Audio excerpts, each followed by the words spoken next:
Hi, this is Kanaya, and today I will be reading the book Frindle. It is written by Andrew Clements. So, anybody who knows what Frindle means? A Frindle means a pen. Like this person is holding a pen in his hand. So let's take a look at the back of the book and see.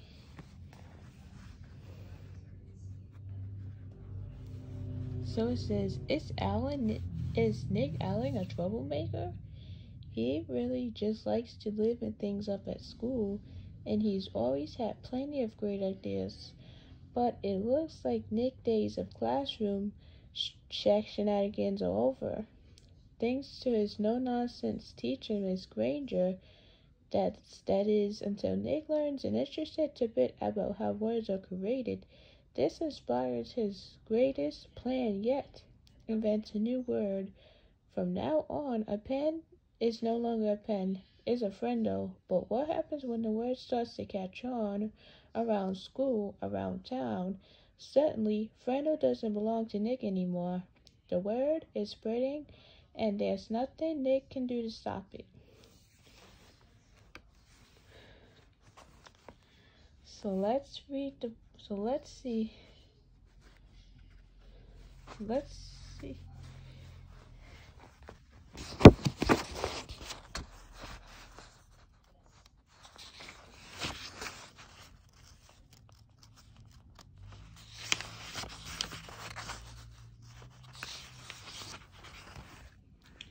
Chapter 1, Nick.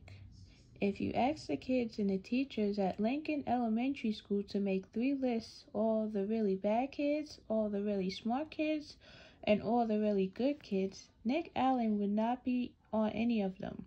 Nick deserved a list on his own, and everyone knew it. Was Nick a troublemaker? Hard to say. One thing's for sure, Nick Allen had plenty of ideas, and he knew what to do with them. One time in 3rd grade, Nick decided to turn Miss Deaver's room into a tropical island. What kid in New Hampshire isn't ready for a little summer in February? So, first, he got everyone to make small palm trees out of green and brown construction paper and take them onto the corners of each desk. Miss Diva had only been a teacher for about 6 months, and she was delighted. That's so cute. The next day, all the girls wore paper flowers in their hair, and all the boys wore sunglasses and beach hats. Miss Diva clapped her hands and said, "It's so colorful." The day after that, Nick turned the classroom thermostat up to about 90 degrees with a little screwdriver he had brought from home. All the kids changed into shorts and t-shirts with no shoes, and when Miss Diva left the room for a minute, Nick spread about 10 cups of fine white sand over the classroom floor. Miss Diva was surprised again at just how creative her students could be. But the sand got tracked out into the hallway with Manny. The custodian did not think it was creative at all, and he stomped right down to the office. The principal followed the trail of sand, and when she arrived, Miss Diva was teaching the hula to some kids near the front of the room, and a tall, thin, shirtless boy with chestnut hair was just spiking a North volleyball over a net made from 6 teachers tied together. The 3rd grade trip to the South Seas ended suddenly, but that didn't stop Nick from trying to liven things up. Lincoln Elementary needed just a good shot once in a while, and Nick was just the guy to deliver it. So he does creative things, but Nick did creative things in the past.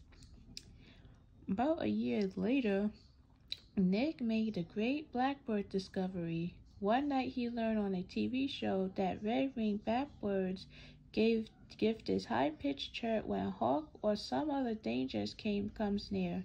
Because of the way sound travels, the hunter birds can't tell where the high-pitched chirp is coming from. The next day, during silent reading, Nick glanced at his teacher and he noticed that Miss Avy's nose was curved, kind of like the beak of a hawk. So Nick let out a high, squeaky blackbird peep. Miss Avy jerked her head up from her book and looked around. She couldn't tell who did it, so she just said shh to the whole class. A minute later, Nick did it again, louder. Peep. This time, there was a little giggling from the class, but Miss Avy pretended not to hear the sound, and about 15 seconds later, she slowly stood up and walked to the back of the classroom.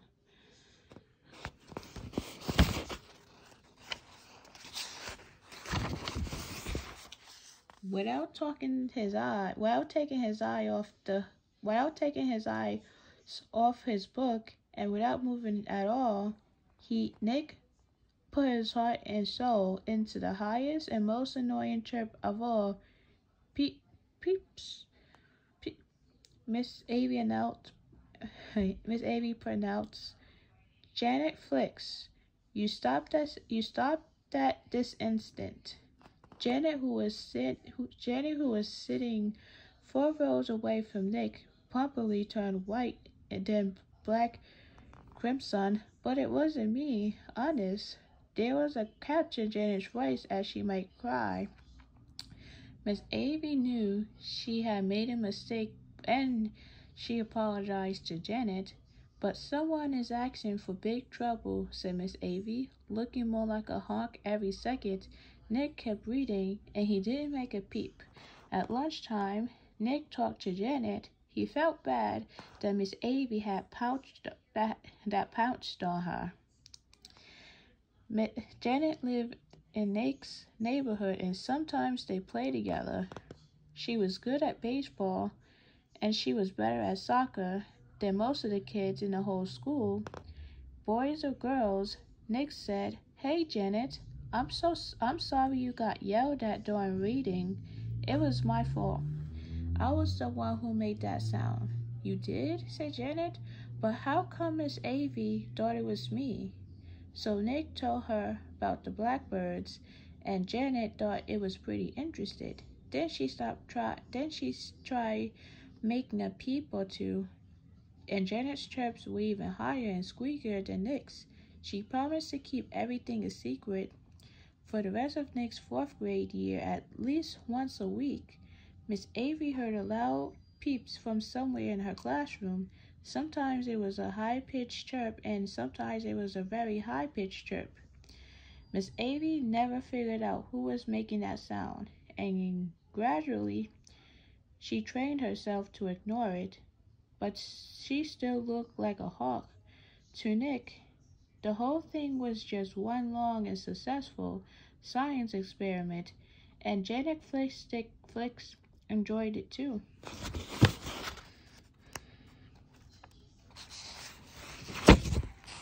So, before we read Miss Granger, I will give you a little summary of chapter 1. Chapter 1 is like Nick used to do creative things in his olden, and Nick met this girl named Janet who was in his classroom, and the teacher Miss Avy would figure out who was making that sound. And so chapter 2, Miss Granger. 5th grade was different. That was the year to get ready for middle school. 5th grade meant passing classes, and meant no morning recess, and meant real letter grades on your report cards, but most of all, it meant Miss Granger. There were about 150 kids in 5th grade, and even there were 7 5th grade teachers, 2 math, 2 science, 2 social studies, but only 1 English arts teacher. And language arts, Miss Granger had a monopoly. and a reputation. Miss Granger lived alone in a tidy little house in the older part of town. She drove an old pale blue car to school every morning. Rain or shine, snow or sleet, hail or wind, she had a perfect attendance record that stretched back further than anyone could remember. Her hair was almost white, swept away from her face and up into something like a nest on the back of her head. Unlike some of the younger woman teachers, she never wore pants to school. She had two skirts and jacket outfits.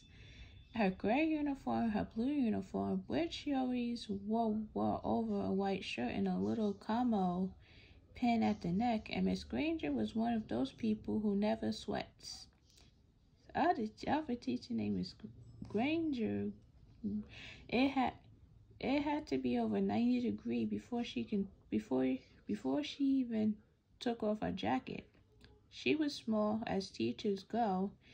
There were even some fifth graders who were taller, but Miss Granger seemed like a giant. It was her eyes that did it. They were dark gray and if she turned them on full power, she could make you feel like a speck of dust. Her eyes could twinkle and laugh too, and kids said she could crack really funny jokes, but it wasn't the joke that made her famous. Everyone was sure that Miss Granger had X-ray vision. Don't even think about chewing a piece of gum with 50 feet of her. If you did, Miss Granger would see you and catch you and make you stick the gum onto a bright yellow index card. Then she would safety pin the card.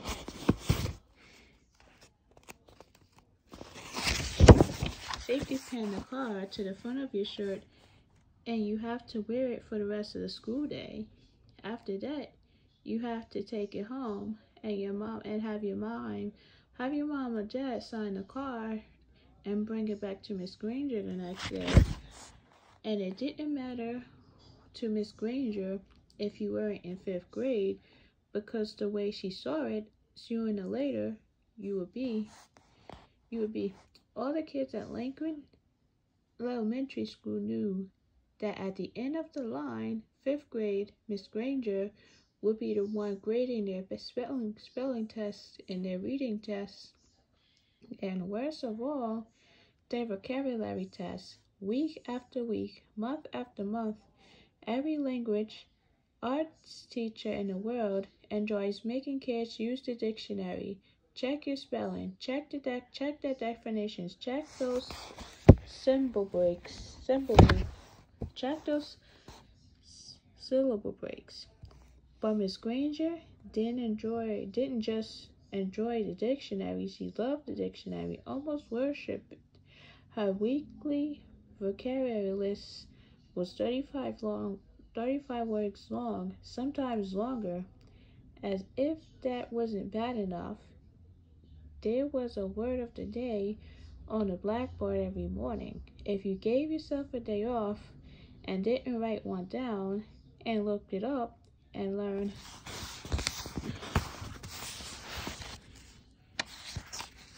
you see, this is the picture of Miss Granger. We the dictionary and learn the dictionary, learn the definition. Sooner or later, Miss Granger will find out. Then, just for you, there will be 2 words for the day, for a whole week. Miss Granger kept a full set of 30 dictionaries on a shelf at the back of the room, but her pride and joy was one of those huge dictionaries with every word in the universe in it. The kind of book it takes 2 kids to carry. It sits on its own little table at the front of her classroom, sort of like the altar at the front of a church. Every graduate of Lincoln Elementary School for the past 35 years could remember standing at the table listening to Miss Granger's battle cry. Look it up. That's why we have that's why we have the dictionary. Even before the school year started, when it was still the summer, before fifth grade for Nick and his friends, Miss Granger was already busy. Every parent of every new fifth grader got a letter from her. Nick's mom read part of it. Nick's mom read part of it out loud during dinner one night in August. Every home is expected to have a good dictionary in it so that each student could do his or her homework properly. Good spelling and good grammar and good word skills are essential for every student. Clear thinking requires a command of the English language, and fifth grade is the ideal time for every girl and boy to acquire an expanded vocabulary. And then there was a list of the dictionaries that Miss Granger thought would be acceptable for home study. Miss Allen said, "It's so nice to have a teacher who takes her work this seriously." Nick groaned and tried to enjoy the rest of his hamburger. So this letter came from his teacher, Miss Granger. So let's see. So Miss Granger expected them to use a dictionary to look up words that you don't know and make sure they have good spelling skills and good grammar skills. So that's what this whole letter is. So Miss Allen said, "It's so nice to have a teacher who takes her work this seriously." Nick groaned and tried to enjoy the rest of his hamburger, but even watermelon for dessert didn't cheer him up much. Nick had no particular use for the dictionary. He liked words a lot, but he was good at using them. But he figured that he got all the words he needed just by reading, and he read all the time. When Nick ran into a word he didn't know, he asked his brother or his dad, and whoever was handy what it meant. And if they knew, they'd tell him. But not Miss Granger. He had heard all about her, and he had seen fifth graders in the library last year, noses stuck in their dictionaries, frantically trying to finish their vocabulary sheets before English class. It was still a week before school, and Nick already felt like fifth grade was going to be a very long year. So let's see. Before we read chapter 3, chapter 2, Miss Granger is the English teacher that teaches English, and so at least she'll be teaching this year during class. So Miss Granger is the English teacher that writes down. Let's see.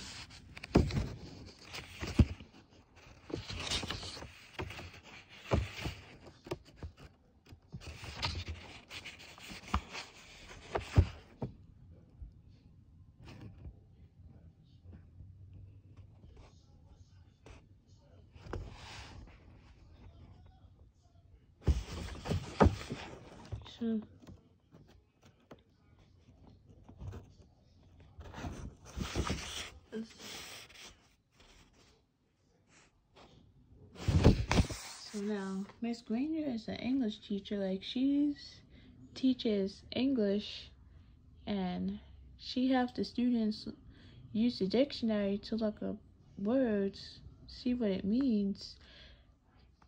So, chapter 3, the question. The first day of school was always a get acquainted day. Books were passed out, and there was a lot of chatter. Everyone asked, "What did you do over the summer?" Periods 1 through 6 went by very smoothly for Nick. But then came period 7, Miss Granger's class was all business. The first thing they did was to take a vocabulary pretest to see how many of the 35 words for the week the kids already knew. Trimble, circular, ultra, the list went on and on. Nick knew most of them. So today is the first day of school for the 5th graders, and they taking a test based on how many of these words, 35 words. So Nick knew most of them. Then there was a handout about class procedures. After that, there was a review paper about cursive writing, and then there was a sample sheet showing how the handling should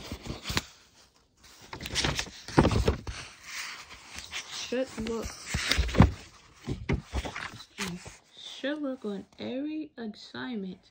No let up for 37 minutes straight.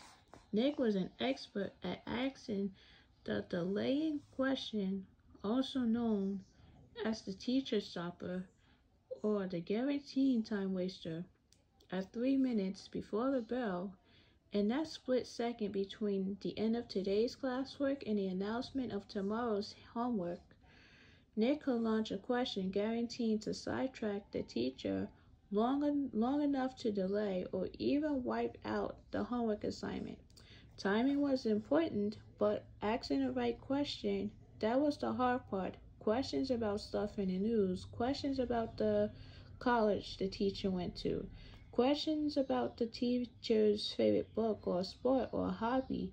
Nick knew all the tricks, and he had been very successful in the past. Here, he was in 5th grade, near the end of his very first language arts class with Miss Granger, and Nick could feel a homework assignment coming the way a farmer could feel a rainstorm. Miss Granger paused to catch her breath, and Nick's hand shot up. She glanced down at her seating chart, then up at him. Her sharp gray eyes were not even turned up to half power. Yes, Nicholas, Miss Granger, you have so many dictionaries in this room, and this huge one especially. Where did all those words come from? Did they just got copied from other dictionaries? It sure is a big book. So it was a perfect grenade. Kapow! Sheridan smiled and a few peeked at the clock. Nick was famous for this, and the whole class knew what he was doing. Unfortunately, so did Miss Granger. She hesitated a moment and gave Nick a smile that was just a little too sweet to be real. Her eyes were the color of a thundercloud. Why? What is an interesting question, Nicholas? I could talk about that for hours, I bet. She glanced around the classroom. Do the rest of you want to know too? Everyone nodded yes. Well, very well then, Nicholas. Will you do some research on that subject and give a little oral report to the class? If you find out the answer yourself, it would mean so much more than if I just told you. Please have your report ready for our next class. So his assignment is to do a report on the subject whatever subject it is, the subject they're working on. So Miss Granger smiled at him again, very sweetie. Then it was back to business. Now the homework for tomorrow can be found on page 12 of your Words Alive book. Nick barely heard the assignment. His heart was pounding and he felt small, very small. He could feel the tops of his ears glowing red, a complete shutdown, an extra assignment, and probably a little black mark next to his name on a sheeting chart. everything he had heard about his teacher was true. Don't mess around with the Lone Granger. That means so Nick is really on point with his stuff. So at least now chapter 3 was the first day of school for the 5th graders, and they took a pretest to see how many 35 words they could get. And then in the 7th period, so Miss Granger wanted Nick to do a report based on the subject. So based on the subject they're working on, like, I don't know. So now, chapter 4, Word Detective. It was a beautiful September afternoon, bright sun, cool breeze, blue sky. Now for Nick. Nick had to do a little report for the next day, plus a copy of all the definitions for 35 words. So, now I know that Miss Granger wanted Nick to do a report on the 35 words. For Miss Granger, this was not the way school was supposed to work. Not for Nick. There was a roof at Nick's house. Homework first. That meant right after school.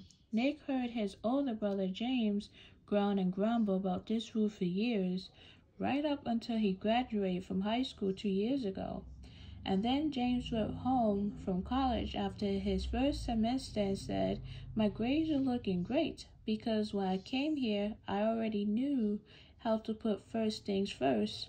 That letter was the proof Nick's mom and dad had been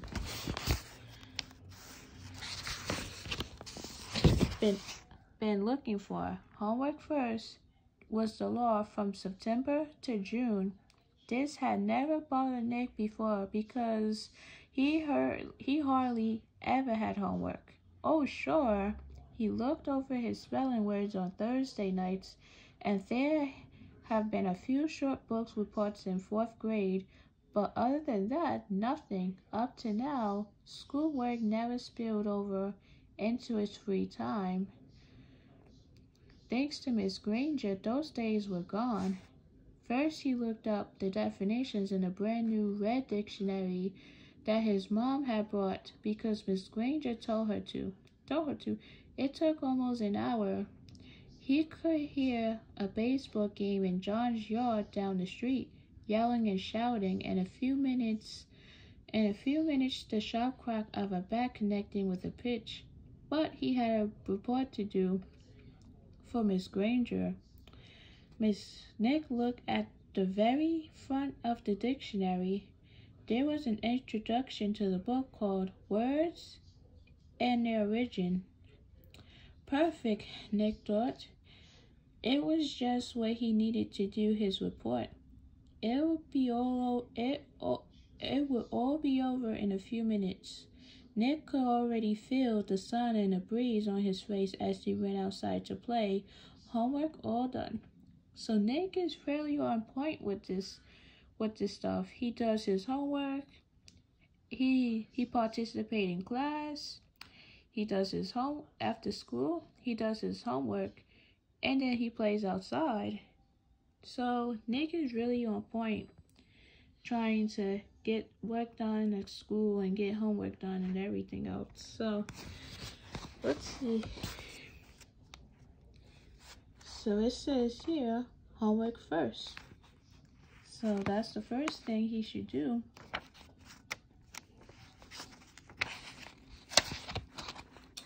So now, then he reads the first sentence from the introduction. Without questions, this modern American dictionary is one of the most surprisingly complex and profound documents ever to be created, for it embodies unparalleled entomological detail, reflecting not only superb lexicographic scholarship, but also the dreams and speech and imaginative talents of millions of people over thousands of years. For every person who has spoken or written in English has had a hand in its making. So there's another letter that came up. So now even though so this letter is saying how dictionary is created, or how. So now what? Nick scratched his head and read it again, and then again. Not much better. It was sort of like trying to read the ingredients on a shampoo bottle. He slammed the dictionary shut and walked downstairs. Nick's family did a lot of reading, so bookshelves covered 3 of the 4 walls in the family room. There were 2 sets of encyclopedias. The black set was for grown-ups, and the red set was for kids. Nick pulled out the D-file from the red set and looked up dictionary. There were 3 full pages with headings like early dictionaries, word detective, and dictionaries today. Not very exciting, but he had to do it. So Nick just plopped down on the couch and read all of it. And when he was finished with the kids' book, he opened up the Black Encyclopedia and read most of what it says about dictionaries too. He understood only half of what he read. He leaned back on the couch and covered his eyes with his arms, trying to imagine himself giving a report on all this boring stuff. He'd be lucky to have 3 minutes worth, but because Nick was Nick, he suddenly had an idea, and it brought a grin to his face. Nick decided that giving this report could actually be fun. He could make it into something special. After all, Miss Granger had asked for it. So now he's doing well. He's reading, let's see.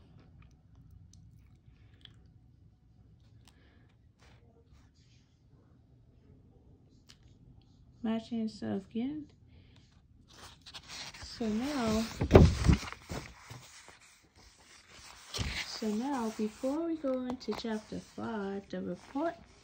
So now chapter 4 is like Nick is working on his assignments. But first he did his homework. And so now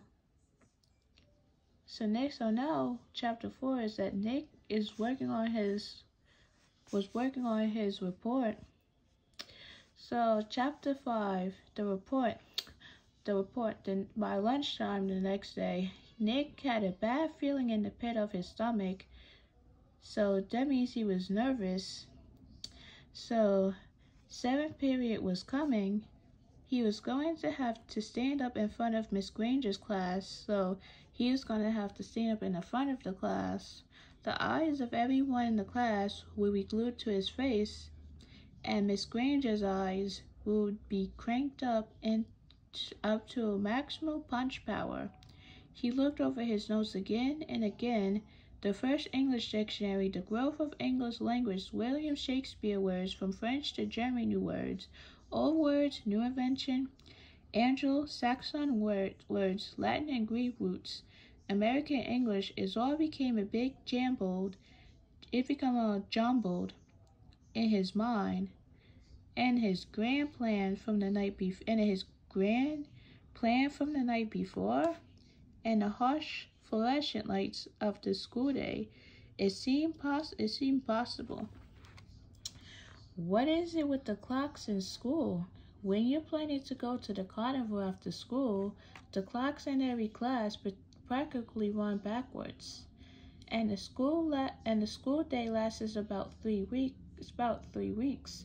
But if you have to go to the barber or shopping for clothes after school, zip, the whole day is over before you can blink. And today, after lunch, period 5 and 6 went by in 2 ticks. As the 7th period bell rung, Miss Granger walked into the classroom, took 4 steps to her desk at the side of the room, flipped her opened her attendance book, glanced out at the class, and made 2 little check marks. Then, looking at Nick, she said, "I think we have a little report to begin with the class. I think we have a little report to begin our class today, Nicholas." So 15 seconds into 7th period. So this is, so now let's see what this means. So let's see. So after lunch, so now 15 seconds into 7th period, and Nick was on stage. This lady plays for keeps through Nick. He gobbled his crumpled note cards in his book bag and walked to the front of the room. He stood next to the giant dictionary on his little table, and Miss Granger walked to the back of the classroom and sat permanently on a tall stool next to the bookcases. She was wearing her blue uniform. Take a deep breath. Nick begins. Well, the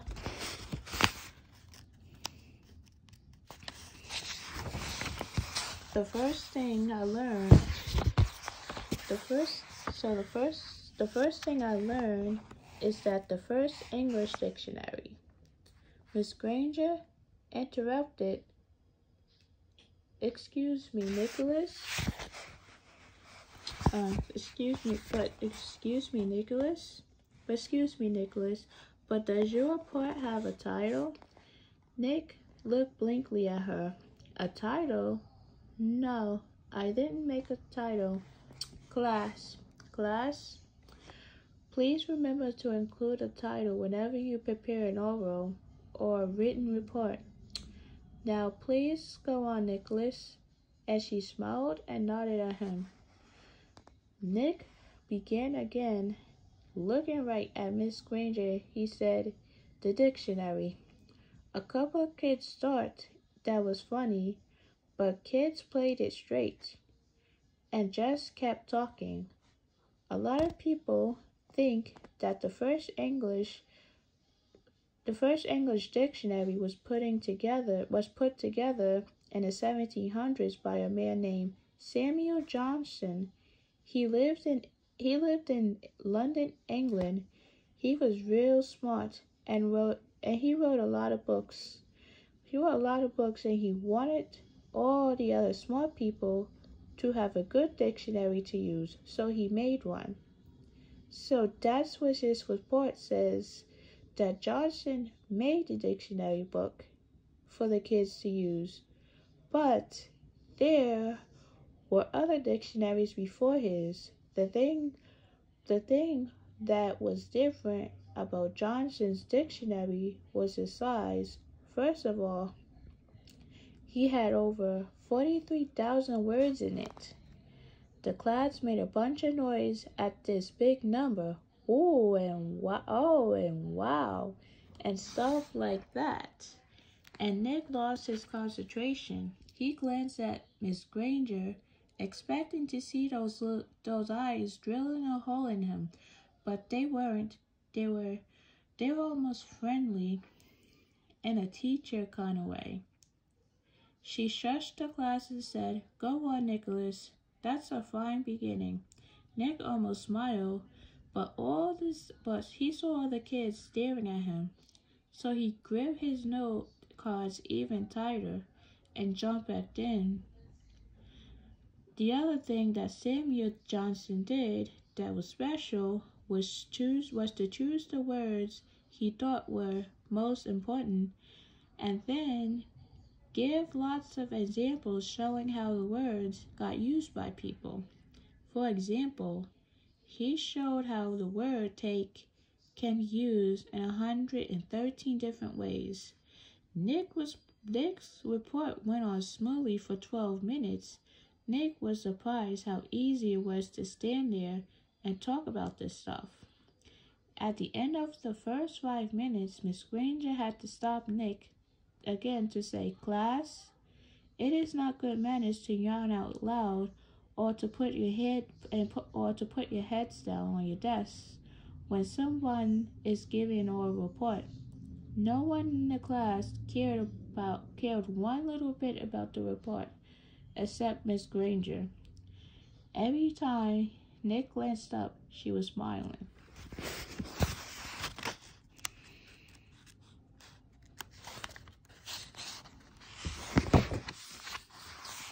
And her eyes were not the least bit icy or sharp. She was eating herself up, listening and nodding, and every once in a while she would say, "Very good point," or "Yes, that's exactly right." But the next time Nick looked up, he saw Miss Granger sneaking a look at her watch. 18 minutes gone. Maybe his idea was going to work after all. Time for phase 2. Reaching into his book bag, Nick pulled out the red dictionary he had brought from home, the one most of the kids had, the one Miss Granger said they should use. Nick said, "This is a dictionary I use at home for my vocabulary work, and I opened it last night to the very front, and right there I found out a lot about the dictionary was made right in this book. So I thought some of the ideas would be good as part of my report." It says here, Nicholas? Nick looked up. Miss Granger got off her tall stool, and his wooden legs made a screech on the linoleum. The head snapped to attention, and the class was alert again. Miss Granger smiled, raised her eyebrows, and pointed at her watch. "Nicholas, I think the class should read that at home themselves." Now, John's head was up in the air, and at Miss Granger's nod, he said, "I don't have that dictionary at home, Miss Granger. I have the blue one." And several other kids immediately said, "Me too." Miss Granger tried not to show that she was annoyed. Very well, Nick. But it shouldn't take too long. We have other things to do today. Nick kept his eyes open wide and nodded, adjusted his glasses on his nose, and began to read.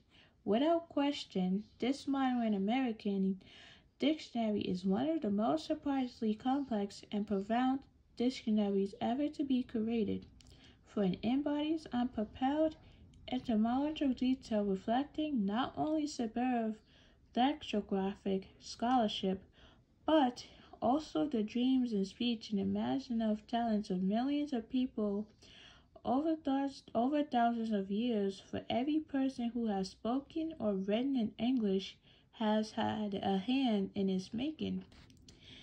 It was a long article, and the kids were boring to death. But no one looked bored at all. Every kid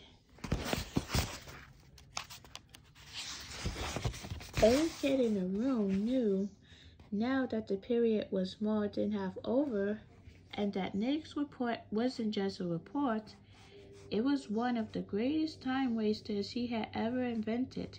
Miss Granger knew it too. She had edged around the back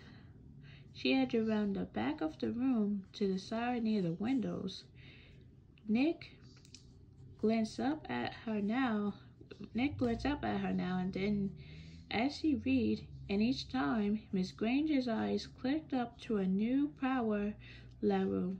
After 8 minutes of Nick's best nonsense reading, her eyes were practically burning holes in the chalkboard behind him. There was only 10 minutes left in 7th period when he took a breath to start a new paragraph. Miss Granger cut him off. "That's a fine place to stop, Nicholas. Class, let's all give him a round of applause for his report." The applause didn't last long. So he did well on his report. As Nick took his book bag and notes and sat down, Miss Granger's eyes went back to almost normal, and she actually smiled at him. Although your report was a little long. She paused to let that sink in. It was quite a good one. And it isn't fascinating that English has more different words than any other language used in the world? Well, and isn't it fascinating that the English have more different words than any other language used anywhere in the world? She pointed at her large dictionary. That one book contains the definitions of more than 450,000 words. Now, wasn't that right, Nicholas? All this would mean so much more since you learned about it on your own. Miss Granger was beaming at him. Nick sank lower in his chair. This was worse than writing the report, worse than staying up to give it. He was being treated like the teacher's pet, and he had the feeling she was doing it on purpose. His reputation was in great danger, so he launched another question. He raised his hand, and he didn't even wait for Miss Granger to call on him. Yeah, but I still don't really get the idea of why words all mean different things. Like, who says that dog means the same? Like, who says that dog means the thing that goes woof and wagged his tail? Who says so? And Miss Granger took the bait. Who said dogs mean dogs? You do, Nicholas. You and I and everyone in this class, in this school, in this town, in this state, in this country, we all agree. If we lived in France, we will all agree that the right word for the hairy four-legged creature was a different word, chen. It sounds like it's word shen. It sounds shen, but what dogs means to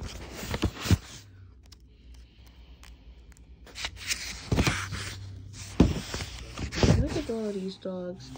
Who says dogs means dog? To you and me. Well, let's see. To you and me. And in Germany, they say hand and so on all around the globe. But if all of us in this room decided to call that creature something else, and if everyone else did too, then that's what it would be called, and one day it would be written in a dictionary that way. We decide what goes in that book, and she pointed at the giant dictionary, and she looked right at Nick. As she smiled again, then Miss Granger went on, but of course, that dictionary was worked on by hundreds of very smart people for many years, so as far as we are concerned, that dictionary is the law. That's what Nick report is about, like how dictionaries are made or how dictionary books are created for many people. Large contains, of course, but only if they needed to. There may be new words that need to be made, but the ones in that book have been put there for good reasons. Miss Granger took a look at the clock. 8 minutes left. Now then, for today, you will have done the exercise beginning on page 12 in your Words of Life book. Please get out your papers. Sarah, would you read the first sentence, identify the mistake, and then tell us how you corrected it? Miss Granger jammed the whole day's work into the last 8 minutes. A blur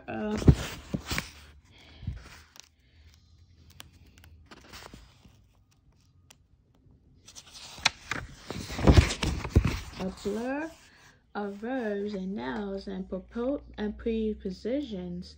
And yes, there was another homework assignment.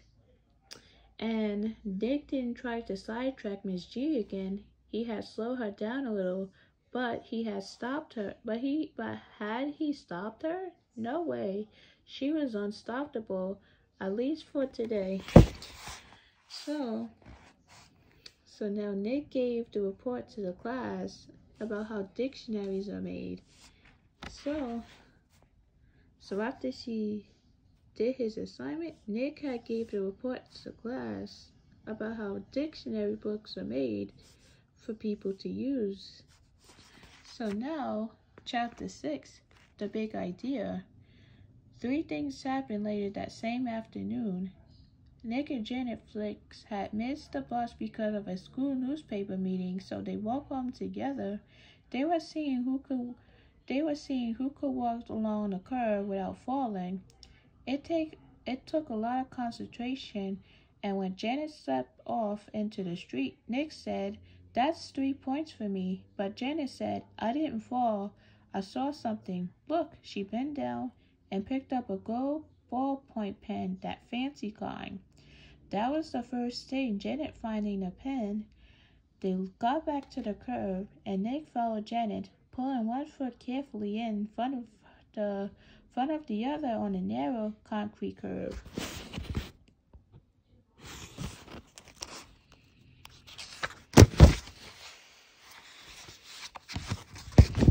And while he stopped along, he thought back over the school day, especially about his report and what Miss Granger had said about words at the end of the period finally sunk in.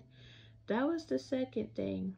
Understanding that Miss Granger had said, she had said, "Who says dog means dog?" "You do, Nicholas, you do, Nicholas," he repeated to himself. "I do." Nick thought, still pulling one foot in front of the other, following Janet. Why does that mean? What does that mean? And then Nick remembered something. When he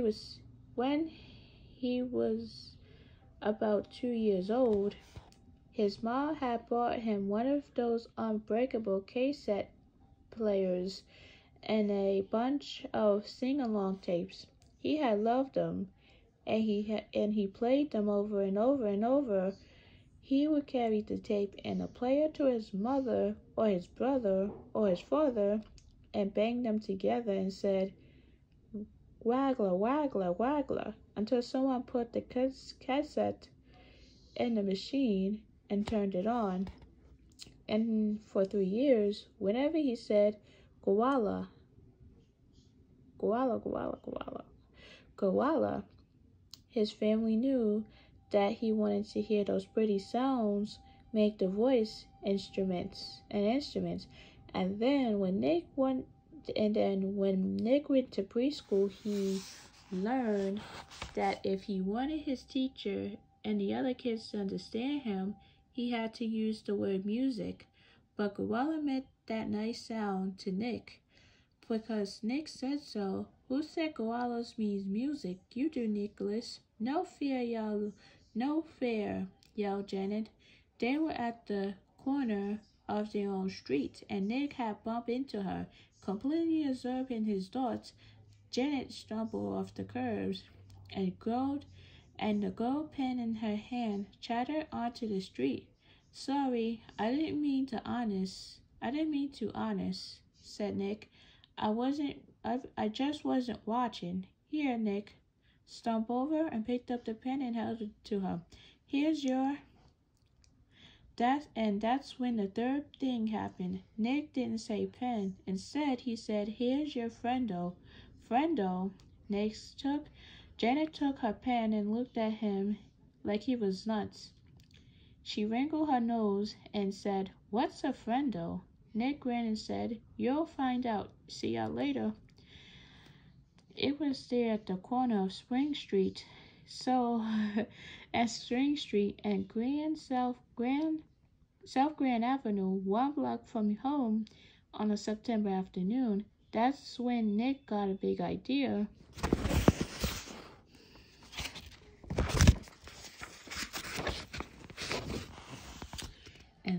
And by the time he had run down the street and up the steps and through the door upstairs to his room, it wasn't just a big idea. It was a plan, a whole plan.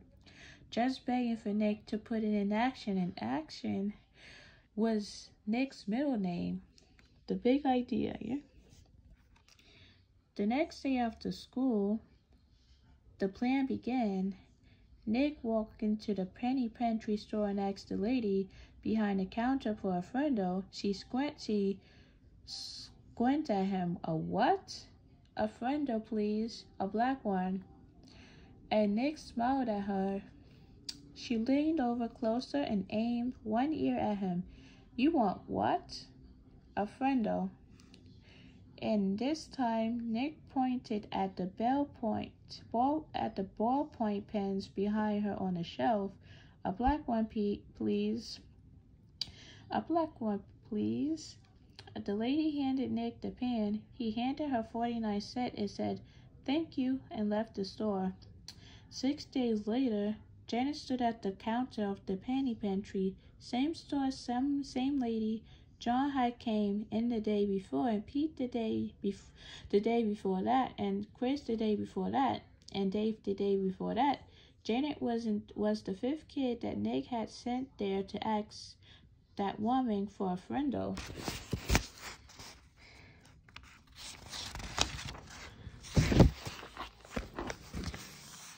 And when she asked, the lady reached right for the pens and said, "Blue or black?"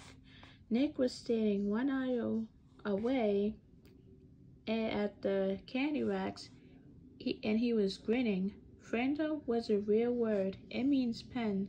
Who says Frindle means pen? You do, Nicholas. A half an hour later, a group of series 5th graders had a meeting in Nick's playroom. It was John, Pete, Dave, Chris, and Janet at Nick. And that's 6 kids, 6 secret agents. They held up their right hand and read the oath Nick had written out.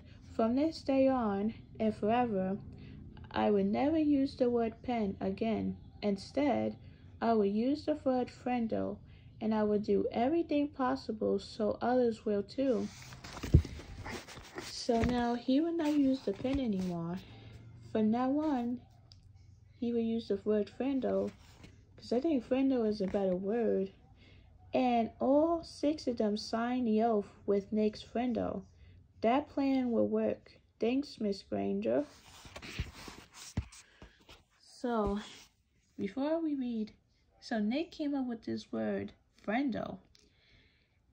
The first thing he told was Janet, "Here's your Frindle." The first thing he came to his mind was Frindle. What is the... So now, Chapter 7, Word Wars. School was the perfect place to launch a new word, and since this was a major historical event, Nick wanted it to begin in exactly the right class. 7th period Language Arts. Nick raised his hand first thing after the bell rang and said, "Miss Granger, I forgot my Frindle." Sitting 3 rows away, John blurted out, "I have an extra one you can borrow, Nick." Then John made a big show of looking for something in his backpack. "I think I have an extra Frindle, I told my mom to get me 3 or 4. I'm sure I had an extra Frindle in here yesterday, but I must have taken it. Wait. Oh yeah, here it is." And then John made a big show of throwing it over to Nick, and Nick missed it on purpose. So Nick forgot his Frindle, and his friend John is handing him one. So, handing him a Frindle. Then he made a big show of finding it, which meaning he's making like a big deal. So Miss Granger and every kid in the class got the message loud and clear.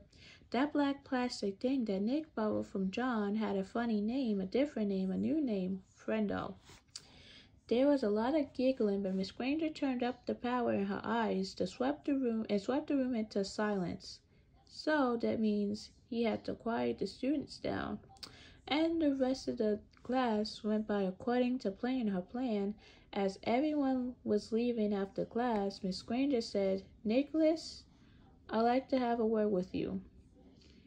And she emphasized the word word. Nick's mouth felt dry, and he gulped, but his mind stayed clear. He walked up to a desk. Yes, Miss Granger?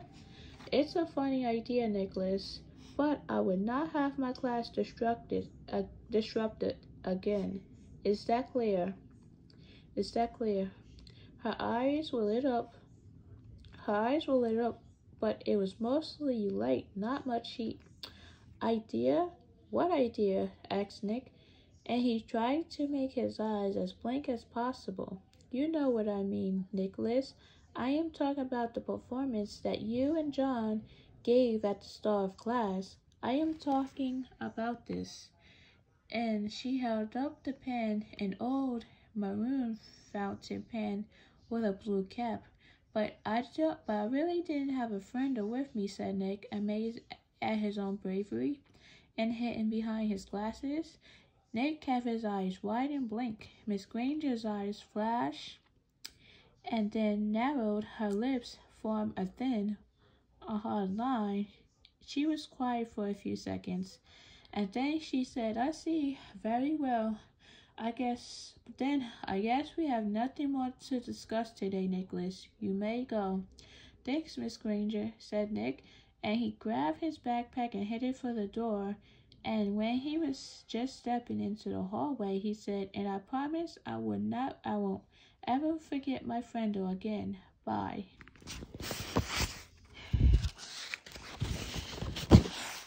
So, chapter 7 was a little short. So, Nick didn't have his Frindle. Now he asked his friend John for a Frindle. So, Miss Granger didn't like the word Frindle in her class. So, chapter 8, Miter than a store. Two days later, the photographer came to take class pictures. The 5th grade pictures would be taken last, right after lunch. That gave Nick and his secret agent plenty of time, and they whispered something into the ear of every 5th grader. All the invisible pictures had been taken, and finally it was time for the group picture. Everyone was lined up on the auditorium stage. Everyone's hair looked great, and everyone was smiling. But when the photographer said cheese, no one did. Instead, every kid said Frindle, and they held one up for the camera to see. The photographer was out of film. So now it was picture day, and the kids were taking class pictures. So that shot was the only 5th grade group picture he took. 6 of the 5th grade teachers were not pleased, and Miss Granger was furious. No one had really wanted to make the teachers mad. It was just fun. It also got all the kids in school talking about the new word, and when people pick up a new word, they say it all the time. The kids at Lincoln Elementary School like Nick's new word a lot, but not Miss Granger. The day after class picture, she made an announcement to each of her class, and she posted a notice on the main bulletin board by the office. Anyone who is heard using the word Frindle instead of the word pen will stay after school and write this sentence 100 times. I am writing this punishment with a pen, Miss Granger. But that just made everyone want to use Nick's new word even more. Miss Granger, like the kids like the new word Frindle, but Miss Granger does not like the word Frindle. But that just made everyone want to use Nick's new word even more. Staying after school with the Lone Ranger became a badge of honor. There were kids in her classroom every day after school. It went on like that for a couple of weeks.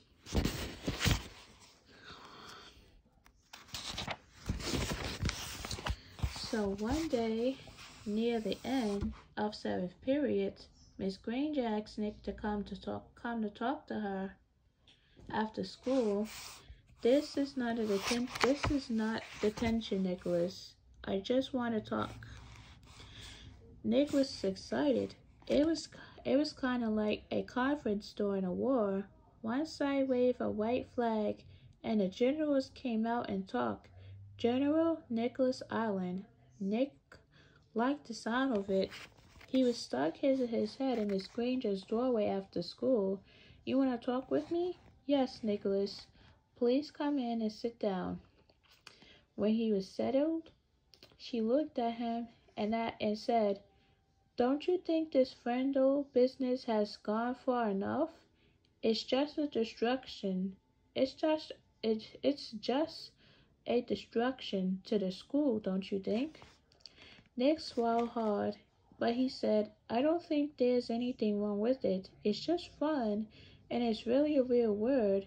It's not a bad word, just different. And besides, it's how words really change, isn't it? That's what you said. Miss Granger sighed. It is how a word could be made up brand new. I suppose the word pen, but I suppose the word friendo, should it really be replaced by that other word? The word pen has a long, rich history. It comes from the Latin word for feather, penna. It started to become our word pen because quills made from feathers were some of the first writing tool ever made. It's a word that comes from somewhere. It makes sense, Nicholas. But friendo makes just as much sense to me, said Nick. And after all, didn't somebody just made up the word penna too? That got a spark from Miss Granger's eyes, but all she said was, then you are not going to stop this? And Nick looked right in her eyes and said, well, me and I mean a bunch of my friends and I took an oath about using the word, and we have to keep our promise, and besides, I don't think there's anything wrong with it. I like my word.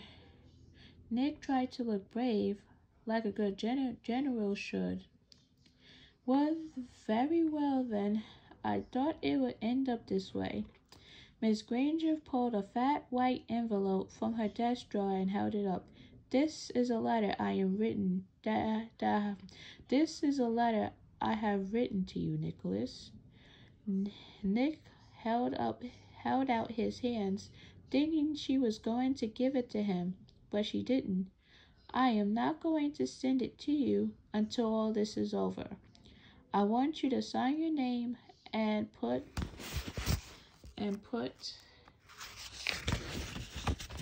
today's date across the back of the envelope. When you read it, whenever that may be, you will know it is the same letter, and that I have not made any changes to it. This is weird, Nick said to himself, but to Miss Granger he said, sure, and he signed his name in his best cursive and put the day under it. But then Miss Granger stood up abruptly and said, then that is all for today, Nicholas, and may the best word win. Then there was a frown on her face, but her eyes were different, almost happy, and Nick was halfway down the hall before it hit him. She liked this wall, and she wants to win real bad. Walking to school the next day, Pete had a great idea. How about we see if we can get every kid in the whole 5th grade to go up and ask Miss Granger, can I borrow a friendo? You mean Miss Granger? May I borrow a friendo? Said Dave. Got to use good grammar. Don't want to accept dangerous.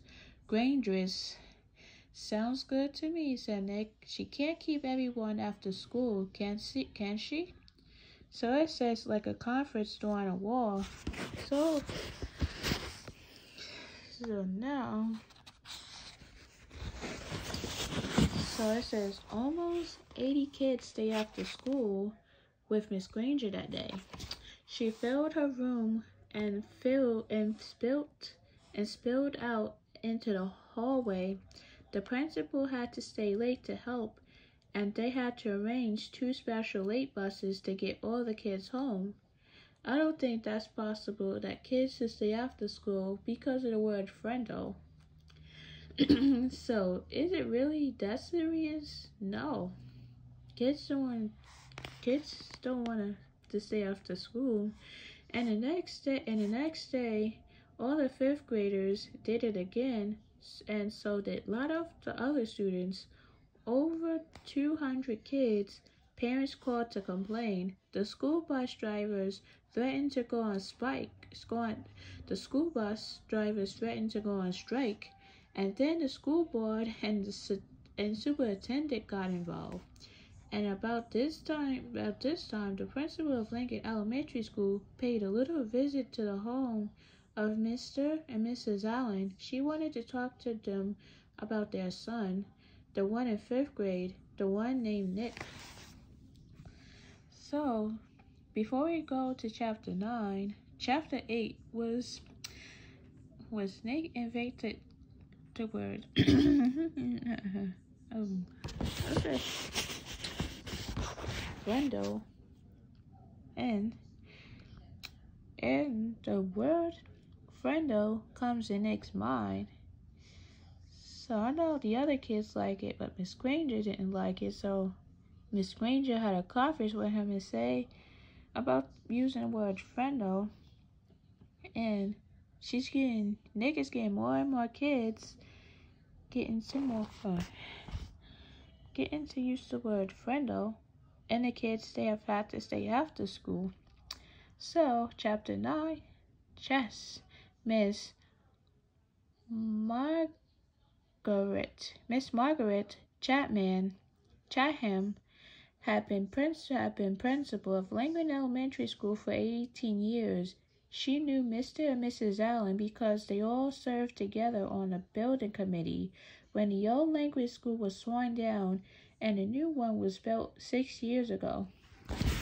When she telephoned on the afternoon of October 1st, when she telephoned on the afternoon of October 1st to set up the meeting, Miss Chatham had asked Nick to be there too. It was 6:30 when she knocked, and Nick opened the door. "Good evening, Nick," she said. "Good evening, Nick." She said, no smile. "Hi, Miss Chatham," said Nick, backing away as she filled the doorway.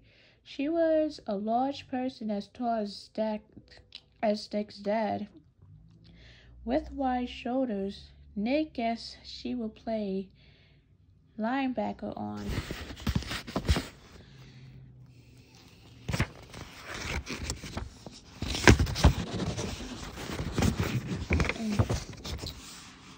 So it says the game was not over on a football team because that's what his dad did. That's what his dad had played in college. "Hello, Mr. and Mrs. Allen," she said, stepping into the living room. She was wearing a long black raincoat with a red silk scarf tied loosely around her neck. She kept her coat on, but took off the scarf and tucked it into her left pocket. She shook hands stiffly with both of Nick's parents before sitting down on a chair to the left of the couch. Nick's mom and dad sat on the couch, and Nick sat on a rocking chair that faced Miss Chatham across the low coffee table. This is not an easy visit for me. We are having some trouble at school, and it appears that Nick is in the middle of it." Then, while Nick's parents listened, Miss Chatham laid out the story as she saw it.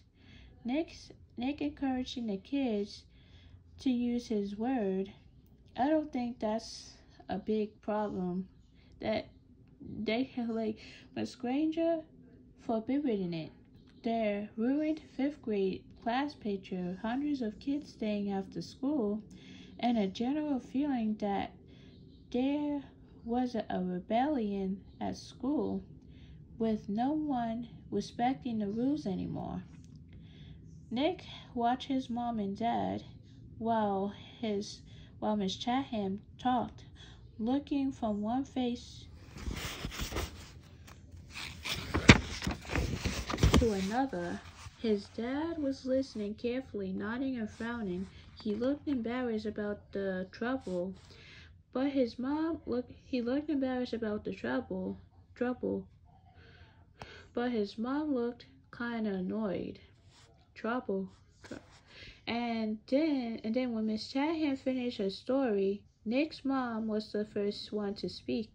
But doesn't all that seem a lot of fuss about something pretty silly? Nick sat quietly but in his mind he shouted, "Hurrah for mom, hurrah for moms everywhere." His mom wasn't annoyed with him. He was annoyed that he was she His mom wasn't annoyed with him. She was annoyed with Miss Granger, maybe even annoyed with Chatham. This was getting interested. Miss Allen was still talking to the principal. "I mean, is there really any harm in the children making up a funny word and saying it? Does there have to be a rule that a word like this may not be used?" Miss Chatham sighed and said, "Yes, I suppose that it does seem silly. But Miss Granger thinks that it's rather like keeping children from saying ain't. There have to be standards. That's why we have dictionaries. And really, the problem isn't so much the word itself, it's the lack of respect for authority." Mr. Allen said, "Miss Granger's right about that. There have to be standards. We can't have kids walking around. We can't have kids walking around and say ain't, can we?" And that's when Nick piped in. "You know that big dictionary in Miss Granger's room? The word ain't isn't right there in the book. I looked it up, and there it was. I don't see why I can't use a word if it's in the dictionary. Miss Granger even said that her big dictionary was the law." Nick looked from face to face to face. Nick looked from face to face to face. That stopped him in.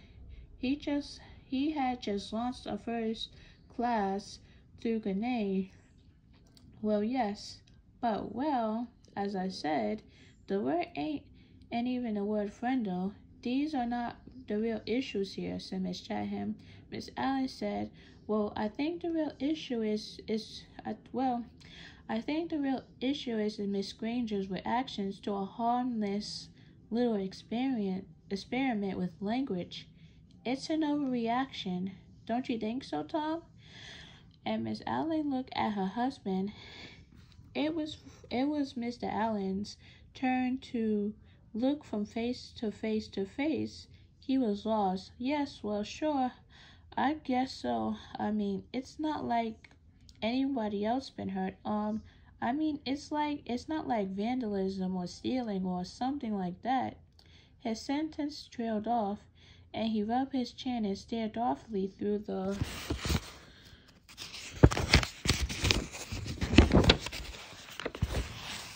window on the wall behind Miss Chatham.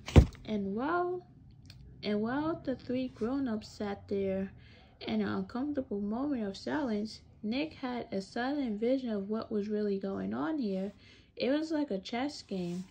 Nick against Miss Granger. Miss Granger had just tried to end the game by using her queen. Miss Chatham in her black raincoat, the Black Queen. Nick didn't know it until the attack was underway. But he had powerful defender of his own. Good old Mom, the White Queen, and the game was not over. It would go on until there was a winner and a loser. Miss Chatham didn't stay much longer. There was There was a little more talk back and forth across the chessboard about how children have a right to explore new ideas about the importance of respecting teachers and the work they do, about everybody needing to keep up standards to make school a safe place to learn. Then Mr. Elling offered Miss Jahan some coffee and banana bread, but she said, "No thanks. I really must be going now." She thanked Nick's parents and they thanked her. Nick opened the door and said, "Good night, Miss Jahan." And then the Black Queen put on her red scarf and walked off the October twilight. Nick, "I think we better talk a little more about this," said his mom, sitting back down on the couch. If I find out that you have been disrespectful to Miss Granger or any other teacher at school, then you really will be in big trouble. I haven't been disrespectful. Honest. I did get everybody using my word, but like you said, it's not hurting anybody. And I'm sorry if me and Dave and Pete got everybody to ask Miss Granger to borrow a Frindle. That was mean, I guess. But she started it by making kids stay after school and write 100 sentences just for saying my word once. All the kids like to use my word. It's just fun. That's all. Well, Nick's dad said Nick's dad, if it gets everyone upset and make the principal come to talk to your mother and me, then it must not be fun for everybody, isn't it? And I think you should just tell all your friends to knock it off right now. I mean tomorrow. Nick shook his head. "I can't, Dad. It won't work. It's a real word now. It used to be just mine, but not anymore. If I knew how to stop it, I think I probably would, but I can't." And Nick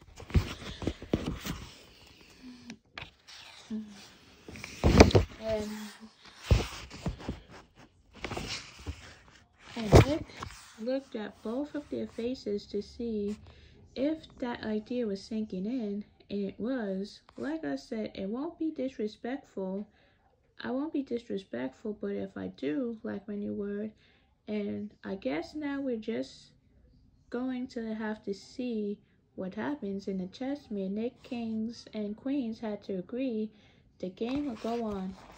So now chapter 9 is like this principal had to come to the house and talk to the parents about the word Frindle.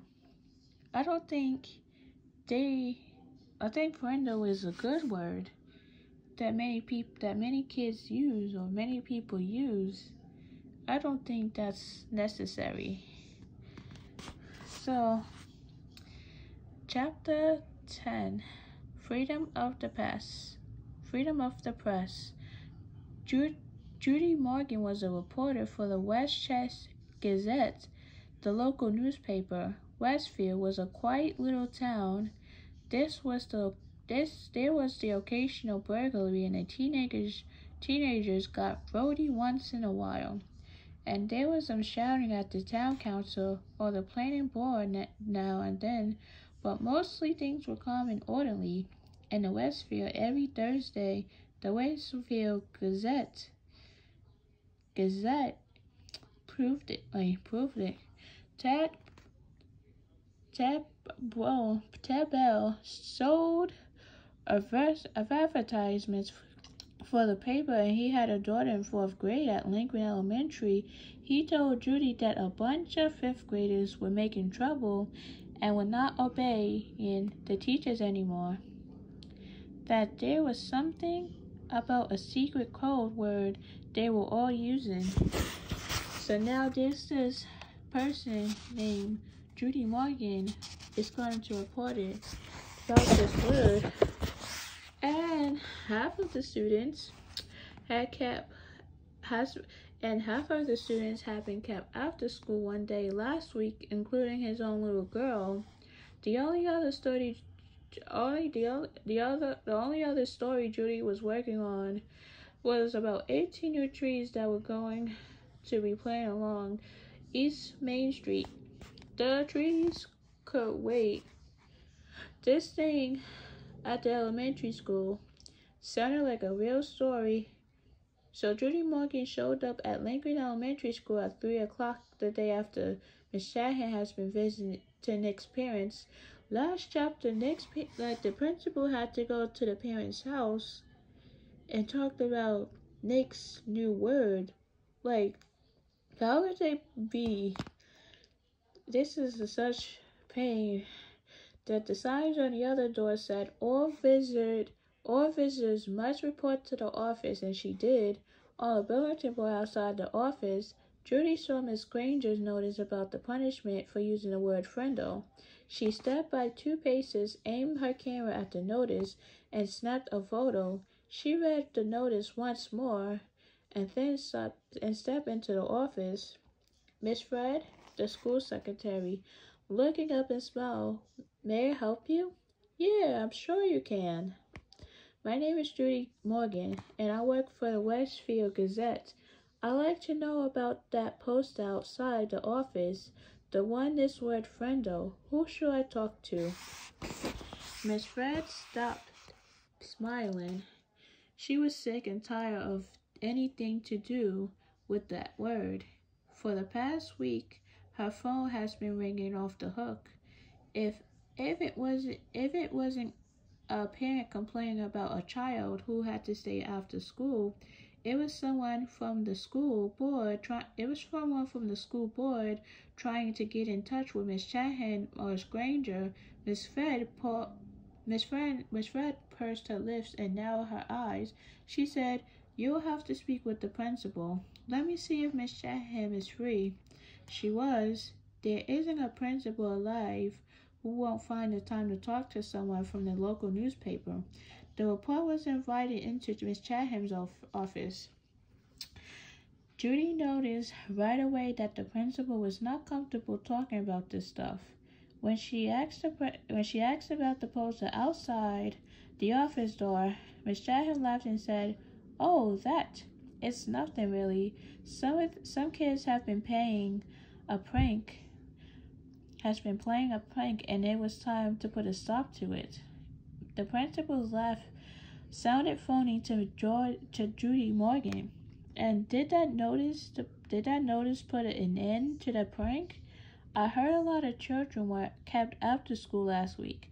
Would you tell me a little about that? Parents would like to know what's going on.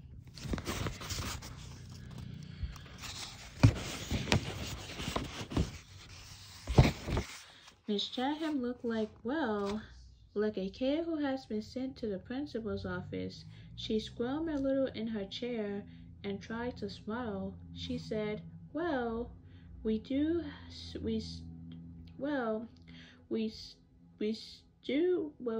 still have a little problem. We still have a little problem, but it's under control. Miss Granger may have overreacted a bit. I don't think the children have really been trying to be disrespectful. They are just having some fun, and it's more like a difference of opinion."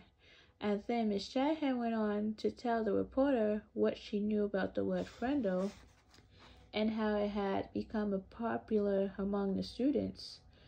Judy Morgan. Judy Morgan.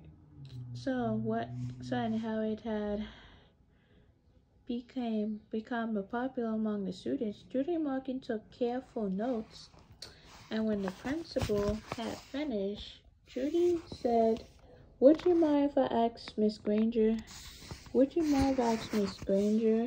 a few questions?" So let's see. So this is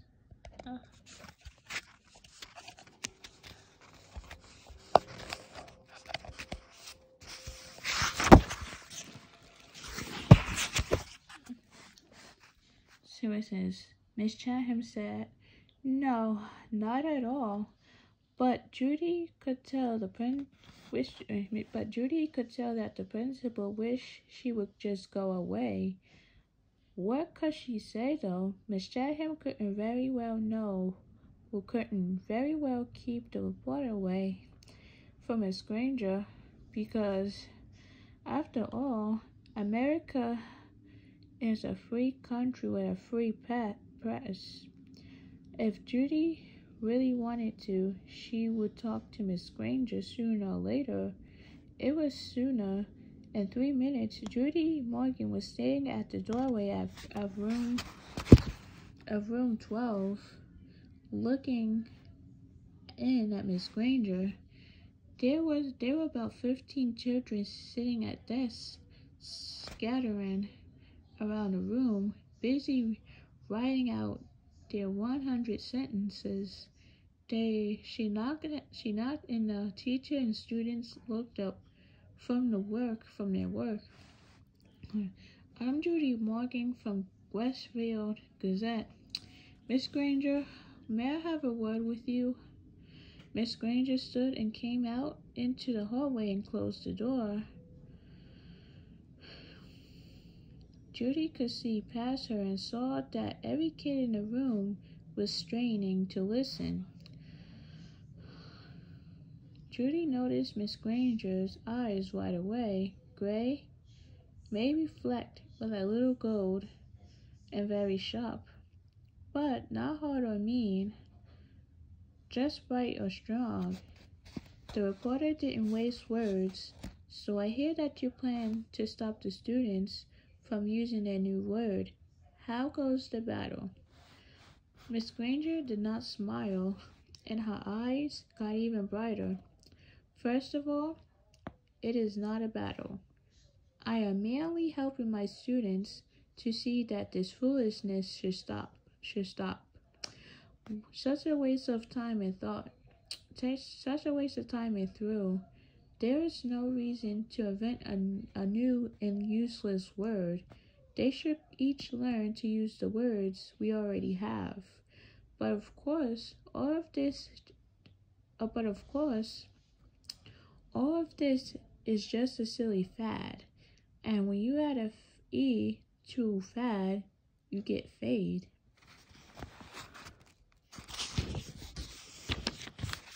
And I predict that this fad will fade." Judy looked up from her notepad and asked, "Any idea how it all got started?"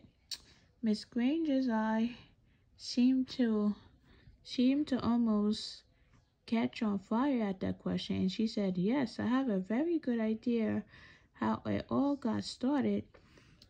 It was one, let's see, yes, it was one young man's idea, a 5th grade student named Nicholas Allen, and now you will have to excuse me, Miss Morgan, for I have some papers I must grade." And with a firm handshake, Miss Granger ended the interview. The reporter didn't leave right away. She walked back through the hallway and sat on a bench outside the office so she can look over her notes to make sure they make sense. It took her about 5 minutes. Then Judy stood up.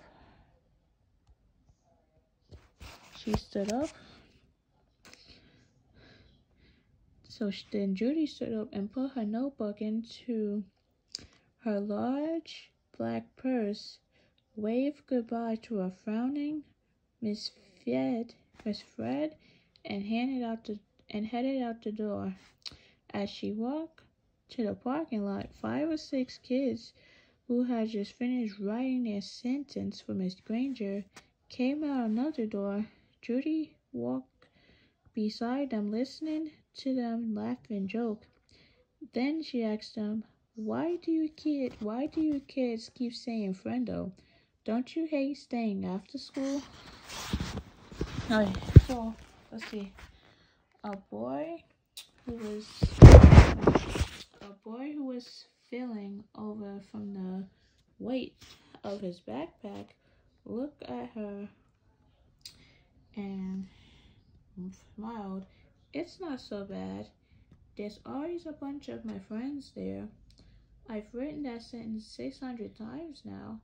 And then the kids said Miss Granger didn't even look at their punishment papers anymore.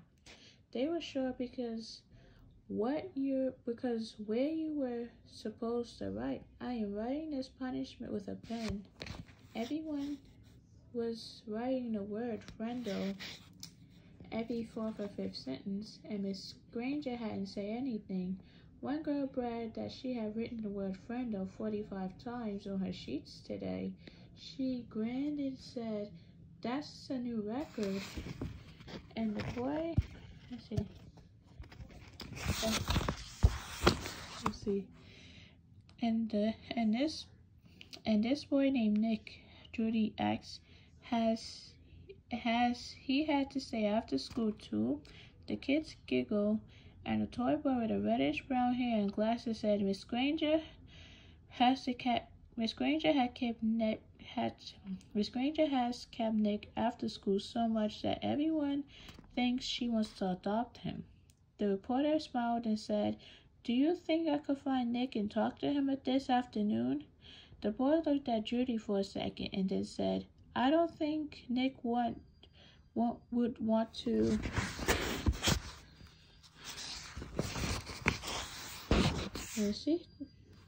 Want to talk to you right now. He might say something stupid and get himself in trouble. Then he grinned at his friends, and then the kids laughed and poked and punched each other and headed off down the block. Judy drove down back to her office and started writing. The next morning, a brown envelope arrived at the Gazette office addressed to Judy Morgan, and below her name was written Frindle Story. When Judy opened it, there was a class picture. The fourth grade at Lincoln Elementary School, Miss Granger and the 6 other teachers were standing at the end of the rows, and the kids were dressed neatly, hair and all, and combed, but there was something odd about the picture. The reporter looked it closely and saw that each kid was holding up a pen, and each little mouth was puckered in the same way. She was puzzled for a second. But then she said softly, "Of course, they were all saying Frindle." Written on the back of the picture in neat cursive, 3rd row, 5th from left. Judy looked at the picture. Then there she saw the same grinning red-haired boy with glasses that she had talked to in the school.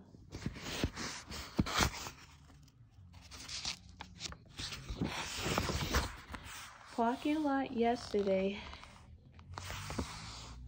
Let's see. So that she had talked to in the school parking lot yesterday. She chuckled and said, well, pleasure to meet you, Mr. Nicholas Allen." So now chapter 10 is like the news reporter tried to talk to the principal and Miss Granger in the school about a kid named Nick using the word Frindle. So now chapter 11, extra, read all about it. On Thursday morning, the Westfield Gazette was delivered to all 12,297 homes and post office boxes in Westfield. The story about Lincoln Elementary School was the first item, the first page, and the headline? Local 5th grader says, "Moreover, Miss Wester." It was quite an article. Not that Judy Morgan didn't tell the truth. Every statement in the article was completely true. It was the particular way she told the truth that got things hot that got things hopping around town. For example, take this sentence about Miss Granger. Miss Granger, champion of the forces. Forces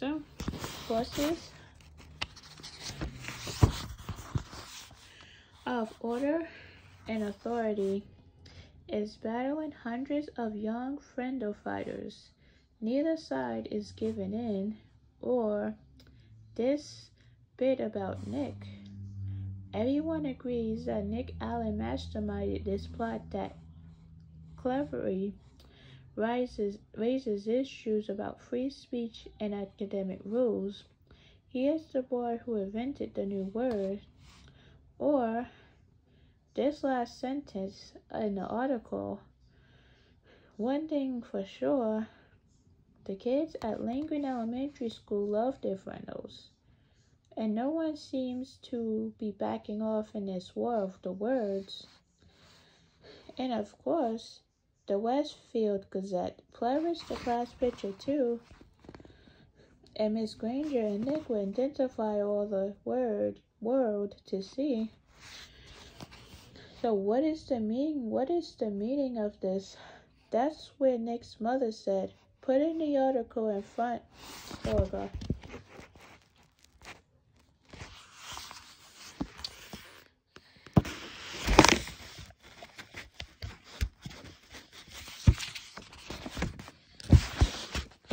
So that's what Nick's mother said. Put in the article in front of Nick's nose when he got home from school.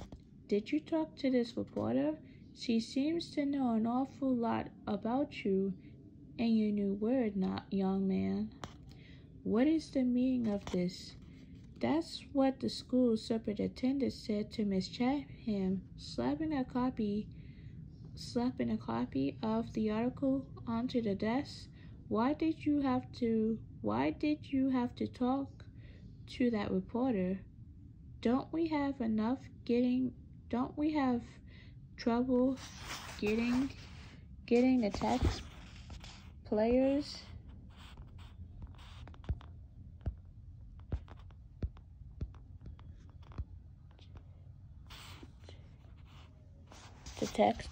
to play for the school without articles like this banging around town? What is the meaning of this? That's what Miss Chatham said to Miss Granger, shaking the newspaper in front of her face.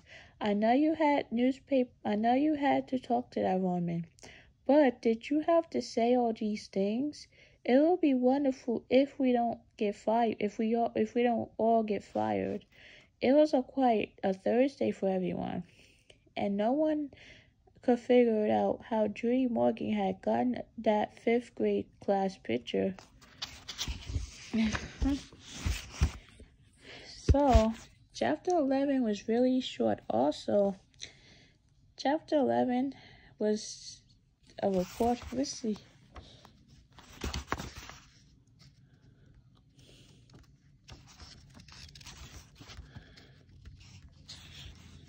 So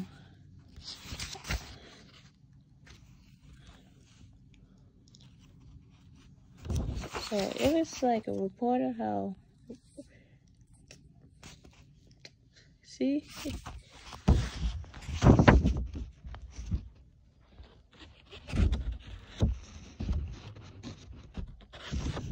Okay, so the reporter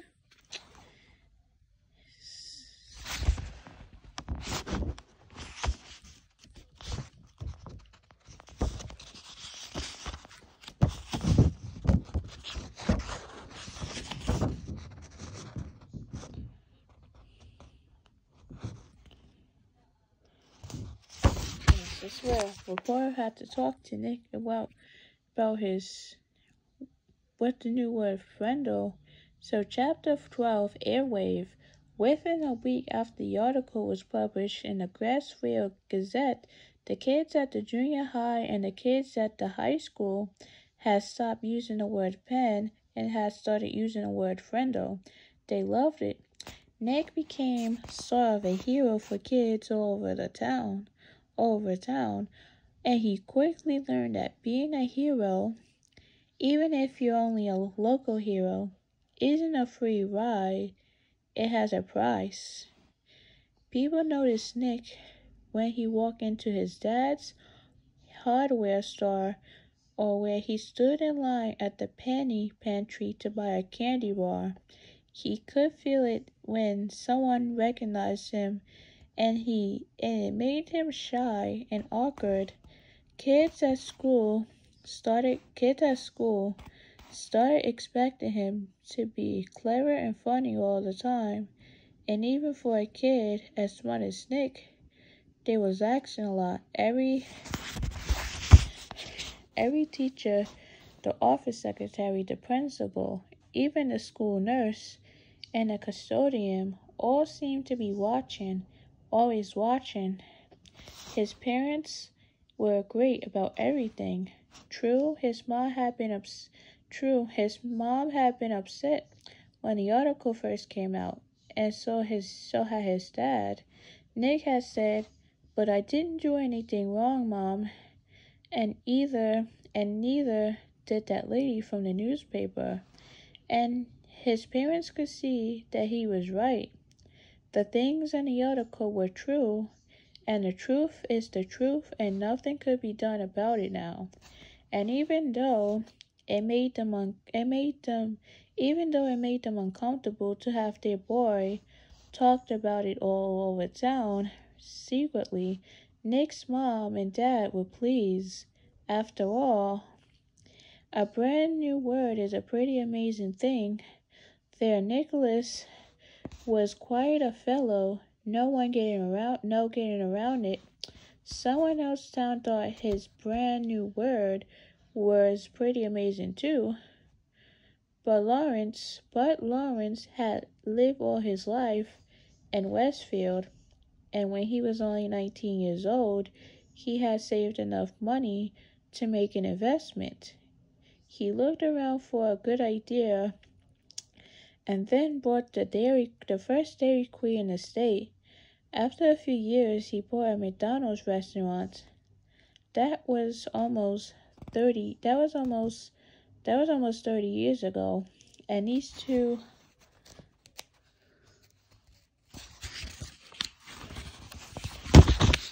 two restaurants had made him rich, one of the Westfield's leading citizens.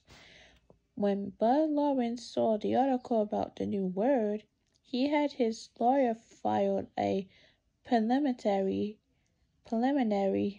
trademark claim on the word Frindle. Within 4 days, he had set up a small company that was selling cheap plastic ballpoint pens, specially imprinted with the word Frindle. He sold 3,000 Frindles the first week, and they sold so fast the stores all over Westfield couldn't keep them in stock. Then, just as quickly kids stopped asking for Frindles, the sales slowed down, and Bud Lawrence started thinking about other projects. A week later, it was Halloween. Oh.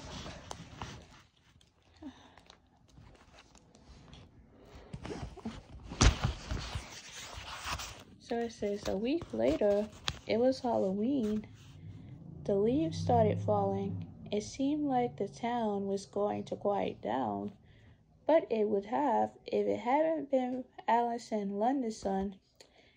Alice lived in Beverland, a town 7 miles away from Westfield, and she worked part-time for the local CBS TV station.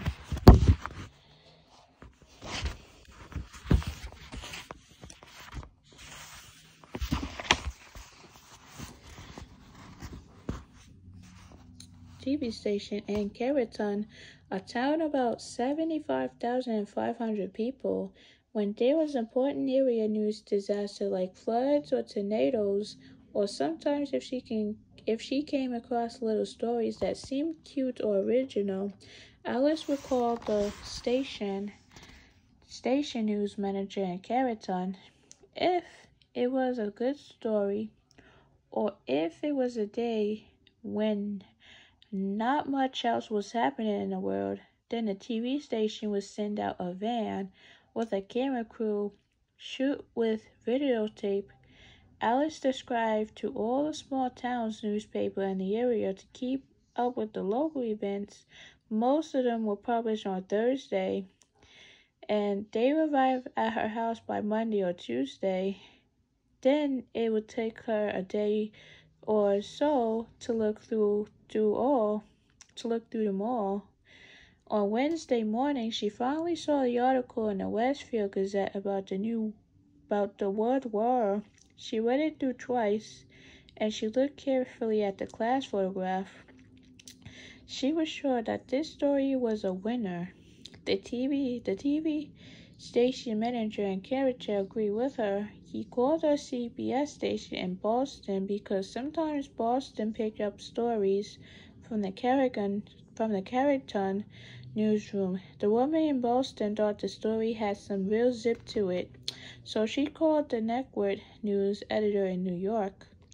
When the facts of the Westfield Gazette article got to New York, the staff there loved it. They looked over the schedule sheet for the week and decided it would be the perfect closure.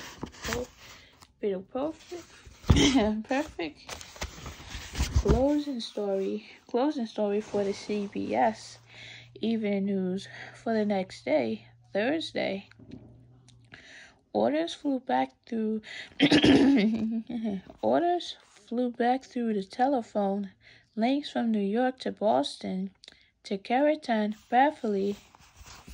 By Wednesday at noon, Alice had a go order to take the story all the way. It was her first place to get onto the national news, and 20 million viewers would see it. Alice Lenderson and her camera crew stood on Miss Granger's front porch Wednesday after school. Miss Granger was not impressed at all by the lights and the microphones. She looked right into the camera and said, I always have said that the dictionary is the finest tool ever made for educating young minds, and I still say that. Children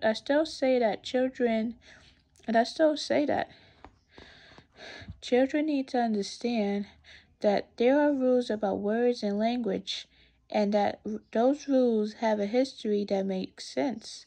And to pretend that a perfectly good English word can be replaced by a silly made-up word just for the fun of it, well, it's not something I was ready to stand by and watch without a fight.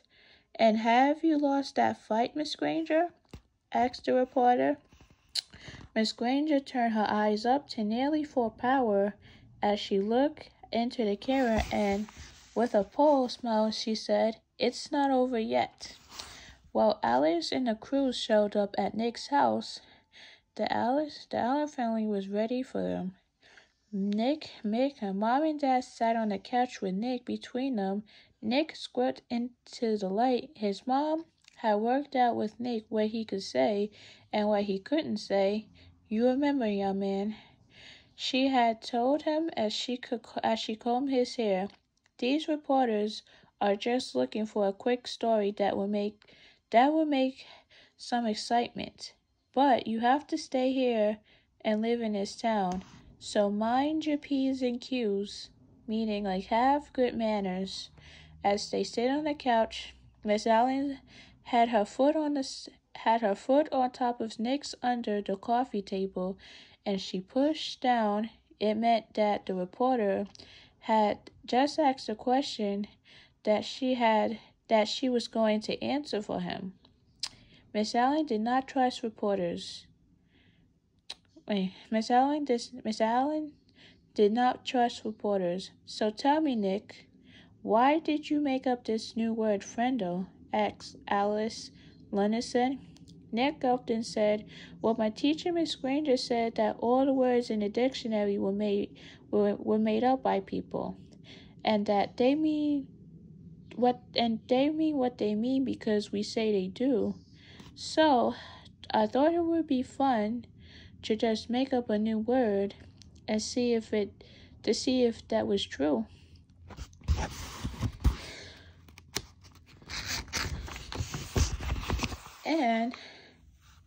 And were you surprised when Miss Granger got mad about that? Asked Alice with a smile. There was a push on Nick's foot, and his mother said, "We never felt that Miss Granger got angry. When everyone started using the word Frindle, it just got to be a destruction. That's all. She's a really fun. She's a really very. She's really a very fine teacher." "Yeah," said Nick. "I mean, I learned a lot about words, and without her, I wouldn't have. I wouldn't have. So what's next for you in the new word?" Alice was wrapping it up. She could see that Nick and his parents were not going to be pushed into saying anything controversial, so she just kept it light and happy. "Well," said Nick, "the funny thing is, even though I invented it, it's not my word anymore. Friendo belongs to everyone now, and I guess everyone will be figured out what happens together." Alice also had a short chat with a worried look Miss Chatham and a smiling Bart Lawrence, maker of an official Friendo. Then she shot her opening bit and her closing bit, and the camera crew drove back to Carrollton to edit all the pieces and put them together into a 2-minute news story.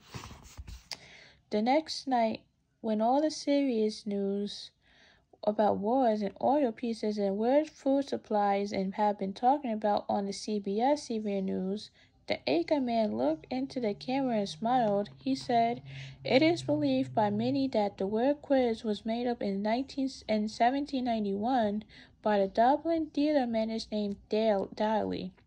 He had bet someone that could invent a brand new word in the English language, and he chalked up the letters quiz onto every wall and building in town. The next morning, there it was, and within a week, people over Ireland were wondering what it could mean, and a new word had been created. Quiz is the only word in English that there was invented by one person, and for no particular reason. That is until now.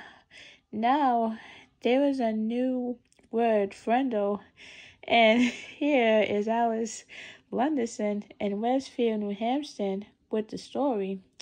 Alice came on the screen with a short introduction. Then right there on TV, right there on TV, Miss Granger and Nick and Bud Lawrence and Nick's mom were talking to 20 million people about Friendles. One of those 20 million people was a producer for The Late Show with David.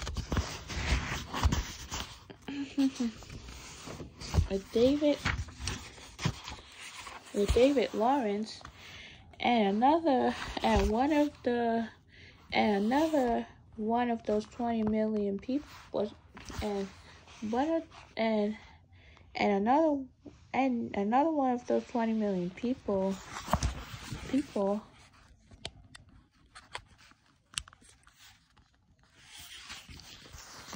Okay, so, and another one of those 20 million people was a staff writer for People magazines, and another one was a writer for 321 Contract Machine for Kids.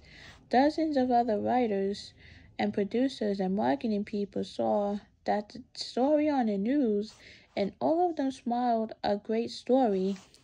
During the next 3 weeks, every man, woman, and child in America heard about this funny new word that kids were using instead of the word pen. And kids in Ultra and Iona and New York and Texas and California started using it too. So now people over the world is using the word Frindle now. They're not using the pen. They're not using the word pen anymore. So, but Lawrence was certainly flooded with orders for anything with the word Frindle on it, and he quickly got interested again. But there were complications. So, Bud's lawyer said, You see that stack of orders there? Trouble. Trouble, that's what that is. We got a trademark filed, but it's only like an application. The whole country knows that that little kid made up the word, and unless you made a deal with his dad, you're going to end up with nothing. Maybe even a big fat lawsuit. That kid owns that word. When Miss Allen came home at lunchtime, so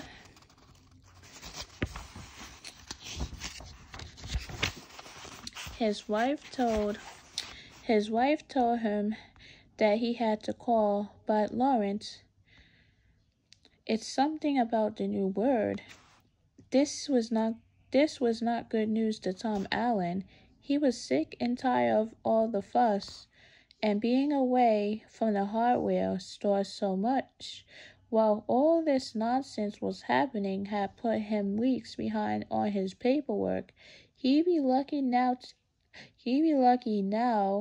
to get his Christmas orders in time, even though he didn't really want anything to do with it. Bud was an old friend, so on the way back to the store, Nick's dad went to Bud Lawrence's office. "Tom, good to see you," said Bud. He stood up and walked around his desk to shake hands. "Have a seat." Tom sat down uneasily, and Bud pulled another chair over. Ever since Westfield stirred up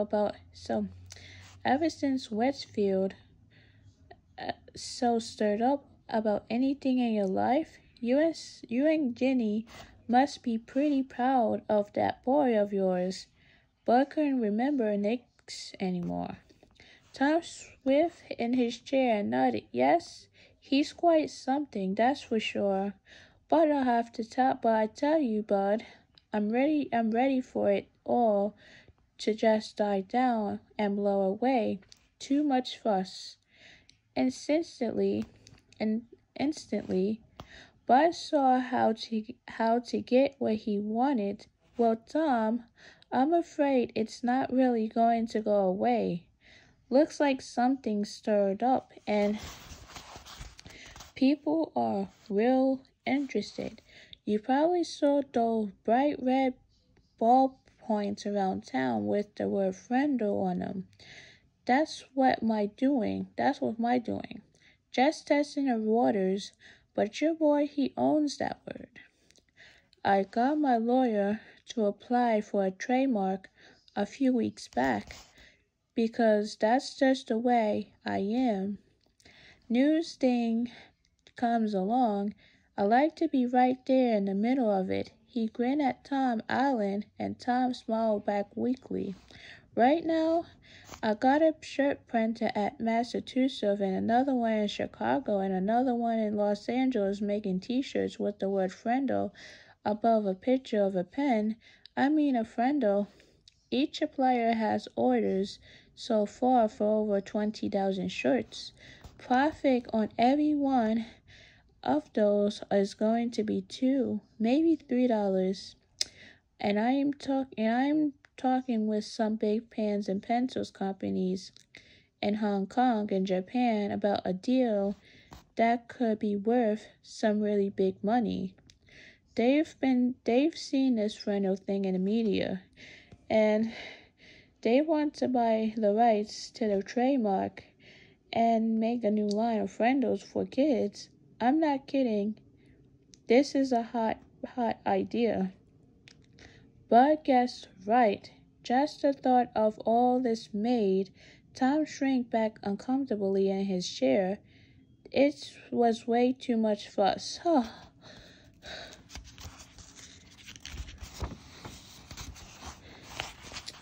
"Tom, let me direct you. As the boy's guardian, you need to do the right thing all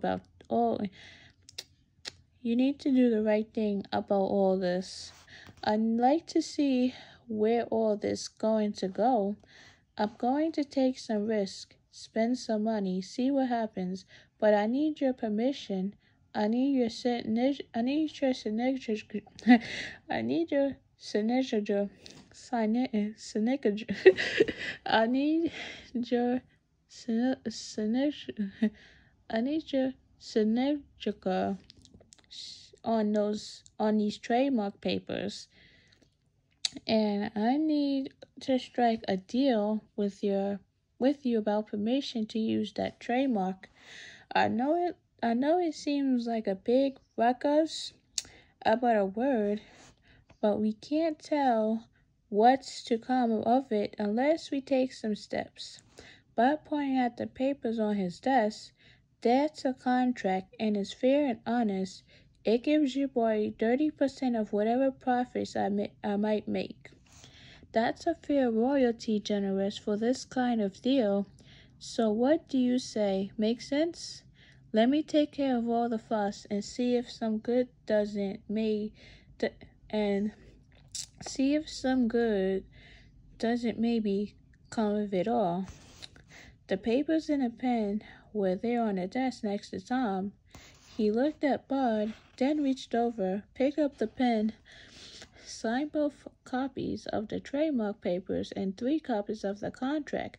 I've got no reason to doubt you one bit. Bud and I sure don't want to mess with any of this myself. Is that it? Yak standing up. Not quite, Tom. Here. Then Bud Lawrence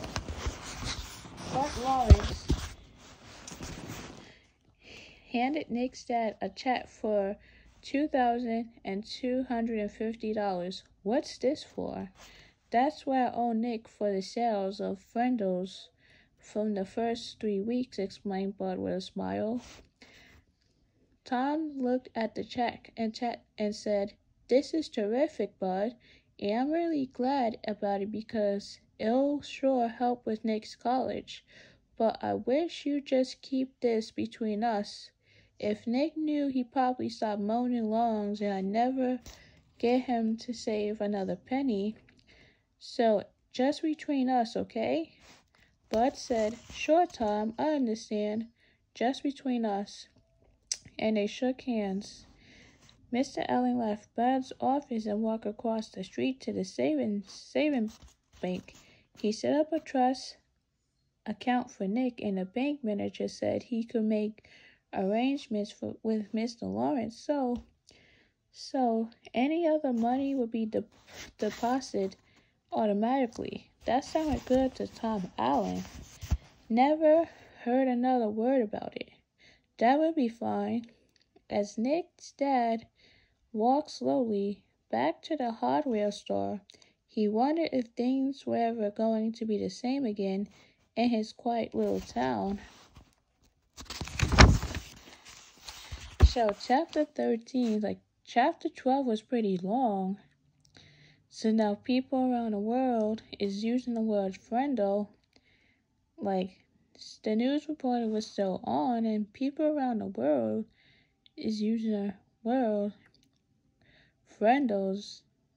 And so, chapter 13 ripples, but life did settle back to normal in Westfield.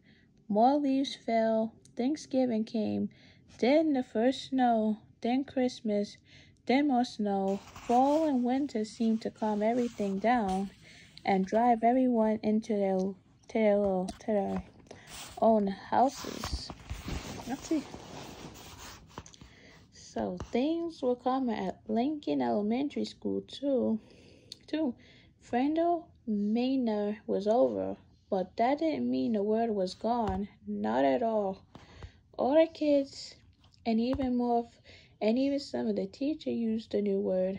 At first, it was on purpose. Then it became a habit. And then by the middle of February, Frindle was just a word, like door or a tree or a hat. People in Westfield barely notice it anymore. But in the rest of the country, things were hopping. Friendly was on the move, and hundreds of little towns, big cities, from coast to coast, kids were using the new word, and parents and teachers were trying to stop it. What had happened in Westfield happened over and over and over again, but Bud suddenly couldn't have been happier. There were Frindle shirts and sunglasses and erasers and notebooks and papers and dozens of other items. The new line the new line of Frindles imported from Japan were a big hit, and now there was talking of selling in Japan and Europe as well. The checks that went into Nick's trust fund got bigger and bigger. Bud opened his own factory in Westfield to make Frindle baseball caps, which created jobs for 22 people. And in March, the town council voted to put up a little sign on the post below the town's name along Route 302. It said home of the original Frindle. And Miss Granger? She seemed to have given up, or perhaps she had been ordered to.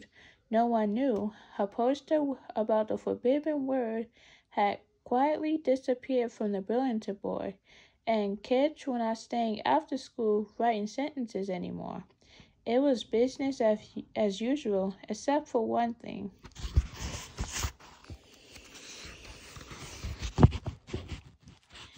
So it says, but life didn't settle back to normal, but everyone in 5th grade got at least one word wrong. At least everyone in 5th grade got at least one word wrong on her spelling test each week. Every week, the first word at the top of Miss Granger's list was pen, and each Friday during the spelling test, every kid spelled it Frindle. Nick was sort of a celebrity for a while. Everyone had seen him on The Late Show and on Good Morning America and 2 or 3 other shows. John and Chris and all his friends kept asking about what it was like to ride on a limousine. About a week or two, though, it was old news, and everyone seemed to forget it and move on. The only person who couldn't quite forget about everything was Nick.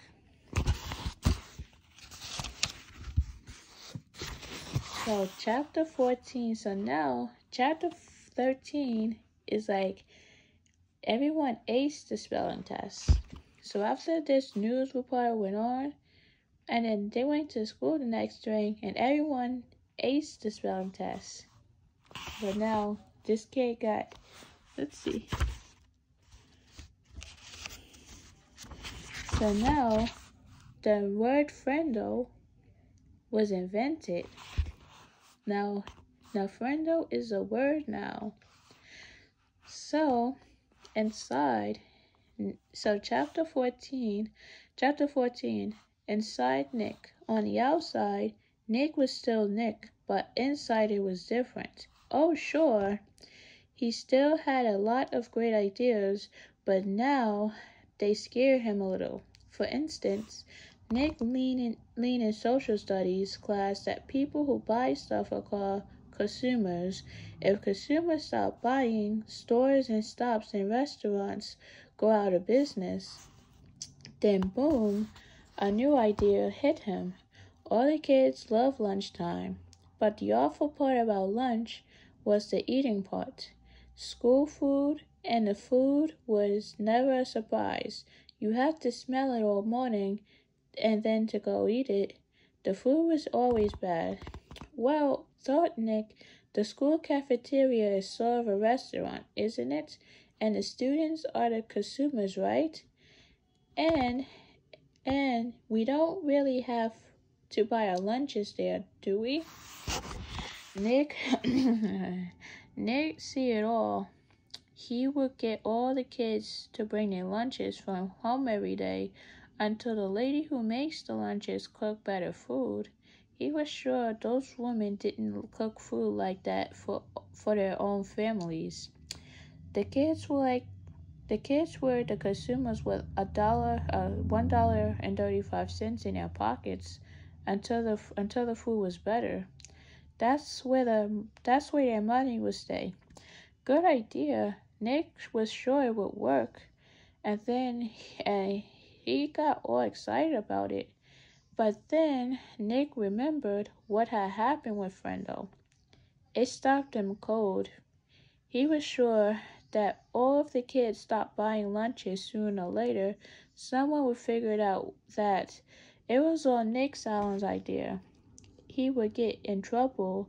People would write about it in a newspaper. The principal would call his parents. Anything could happen. For the first time in his life, Nick kept a good idea to himself.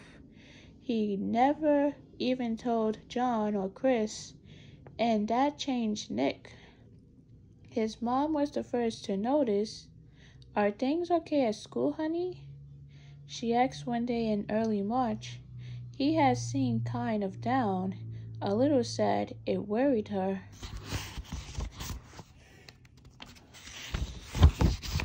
"Sure," said Nick. "Everything's fine. Everything's okay with your friends? They haven't been hanging around here very much." "Mom, honest, everything's fine. It's winter. Everyone's really busy with hockey and baseball. That's all." And Nick went to his room and shut the door. Miss Granger noticed the change too. The clever little rascal who had looked her in the eye and said, but I really didn't have a friend with me. That boy wasn't in her class anymore. Now, quieter, more careful Nicholas Allen came into class every day. He did all his work perfectly, didn't speak unless he called on him, and didn't laugh and joke with his friends like he used to. School would be over in a few months, and it seemed like there was nothing to do. There was nothing she could do to help him. Towards the end of the year, Nick remembered the letter that Miss Granger had asked him to sign on the back when the Frindle business was Miss Granger had asked him to sign on the back when the Frindle business was just getting started. Miss Granger had asked him to sign on the back when the Frindle business was just getting started. The chess game was over, so he was expecting to get that letter from Miss Granger any day, but all spring it didn't come. So he thought she must have forgotten about it. Nick was afraid to bring it all up again, but he was dying of curiosity. So on the last day of school, Nick knocked on Miss Granger's classroom door. She was straightening up the textbooks on the bookcases below the window. Without turning around, she sang out, Come in." Nick said, "Hi, Miss Granger." Miss Granger stood up and turned her face on him. "Oh, it's you, Nicholas. I'm so glad you stopped by. I've been meaning to talk to you, and this will save me having to send you a letter this summer." Nick gulped and said, "That's what I came for, the letter." Miss Granger looked puzzled for half a second. Then she said, "Oh, that letter." Then she paused. "You will recall, Nicholas, that I said I would send you that letter when all this was over. And it's not over. It's not?" Nick took his head to one side and asked when it would be over. Miss Granger smiled and said, "Oh, believe me, Nicholas, you know when it's over. I wanted to talk to you about something else." She walked across the room and stood about 2 feet from him. Nick had grown during the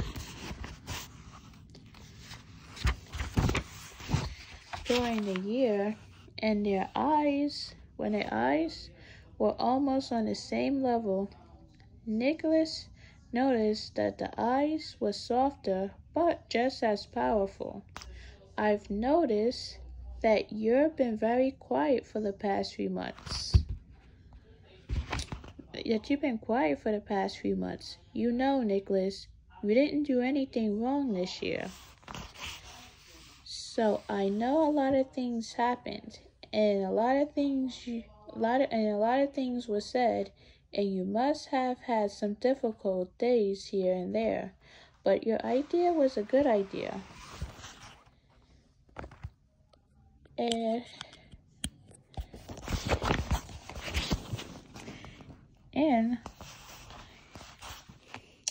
And I have been very proud of you. I have been very proud of the way you behave most of the time.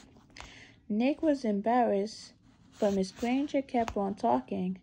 And Nicholas, you have great things to do in this life.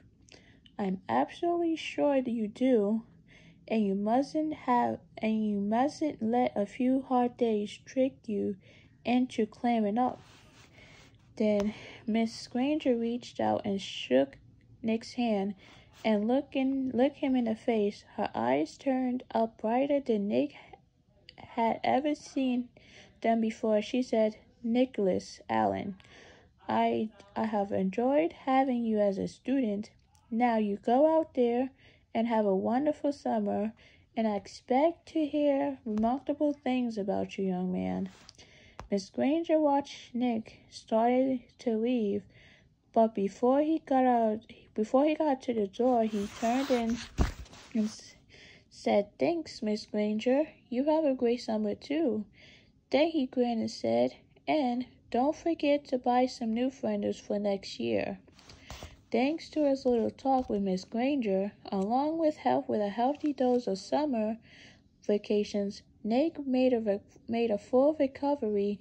He was proud that he had made up a new word, and he enjoyed thinking about all the commotion it had stirred up.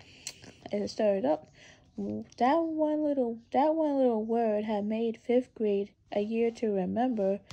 Before he started 6th grade, Nick was Nick again, and although junior high and high school and college, he proved it. So, for example, 2 years later, all the school cafeterias in town were serving delicious food at least 4 days a week, all because of Nick the consumer.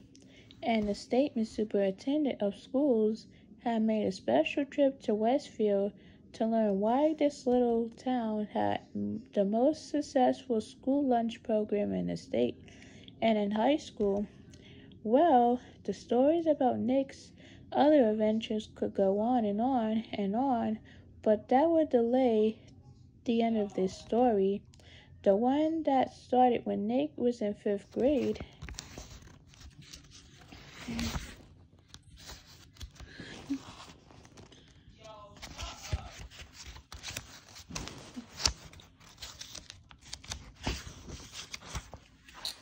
So, because the end of the story came later, 10 years ago, and what was happening to Nick's word during those 10 years? Nothing fancy, nothing exciting. Words don't work that way. Words either got used or they don't. And Frindle was being used more and more. It was becoming a real world. It was becoming a real word. Chapter 15. The winner is... This is the last chapter, guys. Could you believe it? Oh, this is... So now, before we read chapter 15, chapter 14 is when Miss Granger had another conference with Nick about how proud she was with Nick, and how good of a person Nick could be. Nick and what he have improved during the year. So I'm thankful for that. So chapter 15 The winner is 10 years later. Nick Allen was a junior in college, and during November of his junior year, two important things happened. First, Nick turned 21 years old, and the Frindle Trust Fund, set up by his father, became legendary. Nick was rich. Nick was very rich. Nick was so rich he couldn't even begin to imagine how rich he was. Nick wanted to give his parents some of the money, which they said they did not need and would not accept, but Nick reminded them that they always wanted to travel and they should just think of this as a big birthday present or something. So they accepted it. So they accepted it. Oh, and Nick also wanted to give some money to his big brother James, who said he did not need it and would not accept it, but Nick reminded James that his 2-year-old daughter would grow up and go to college someday, and besides, hadn't James once given Nick his whole baseball card collection? So James accepted the gift. After that, Nick went out and bought himself a fast new computer and about 10 new games and a mountain bike. Then he tried to forget about the money, which is a hard thing to do, but he managed pretty well and kept working on his college degree as hard as ever. The second important thing that fell was the arrival of a package at the door of Nick's apartment one day. A large, heavy package. It was from Miss Granger. There were 3 things in the package: a brand new, 8th edition Webster College dictionary, a short handwritten note taped to the cover of the dictionary, and a fat white envelope. Turning the white envelope over, Nick saw his name. He had written it there one September afternoon in Miss Granger's room after school 10 years ago. So Nick set the envelope down and gently peeled the note off the front of the dictionary. My dear Nicholas, turn to page 541 of this book. So Nick grabbed the dictionary and leafed to page 541. His heart pounded, and there was between Frem and French, he read, Frindle, a device used to write or make marks with ink. Arbitrary coinage, originated by Nicholas Allen, American, 1987, C. Penn. Nick went back on to the note from Miss Granger. This is a brand new dictionary, the one I recommended that my students use for their homework. And now when I teach them how new words are added to the dictionary, I tell them each and every one of them to look up the new word Frindle. In our course, I have sent along that letter I promised to give you whenever our little battle was over, and that was over. So, that's his teacher writing this letter to Nicholas about this new word Frindle. So now and now there's more. Look at that. Your teacher, Laurel Granger. Nick's head was spinning. With shaking heads, he opened the fat white envelope. He pulled out the 10-year-old letter and began to read. Dear Nicholas, if you are reading this letter, it means that the word Frindle has been added to the dictionary. A person can watch the sunrise, but he cannot slow it down or stop it or make it go backwards. And that is what I was trying to do with your word. At first, I was angry. I admit that. I was not happy to see the word pen pushed aside as if it did not matter. But I guess that if the Latin word for feather had been Frindleus instead of penna, then you probably would have invented the word pen instead. Like the sunrise, some things just have to happen, and all you can really do is watch. The word friendo has existed for less than 3 weeks, and I now see that this is the kind of chance that a teacher hopes for and dreams about, a chance to see bright young students take an idea they have learned in a boring old classroom and put it in a real test in their own world. I confess that I am very excited to see how it all turns out. I am really mostly here to watch it happen. But someday, I think I have a small part to play in this drama, and I have chosen to be a villain. And I've chosen to be the villain. Every good story needs a bad guy, don't you think? So someday, I will be asking you to forgive me, and I hope you will. Nicholas, I know you like to think. Please think about this. When I started teaching, no one had landed on the moon.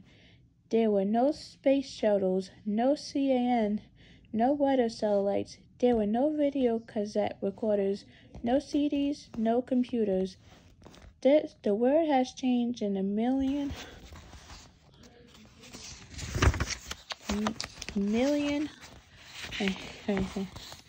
ways. So that is why I have always tried to teach children something that would be useful no matter what. So many things have gone out of date, but after all these years, words are still important. Words are still needed by everyone. Words are used to think with, to write with, to dream with, to hope and pray with. And that is why I love the dictionary. It endures. It works. And as you now know, it also changes and grows. Again, congratulations, and I've closed a little present from you truly, Miss Granger. So Nick remembered Miss Granger's eyes, and now he understood what sort of those special look had meant. The old fox. She had been rooting for Frindle the whole time. By fighting against it, she had actually helped it along. There was a flat, oblong case in a white envelope, the kind of case you get when you buy a watch. So Nick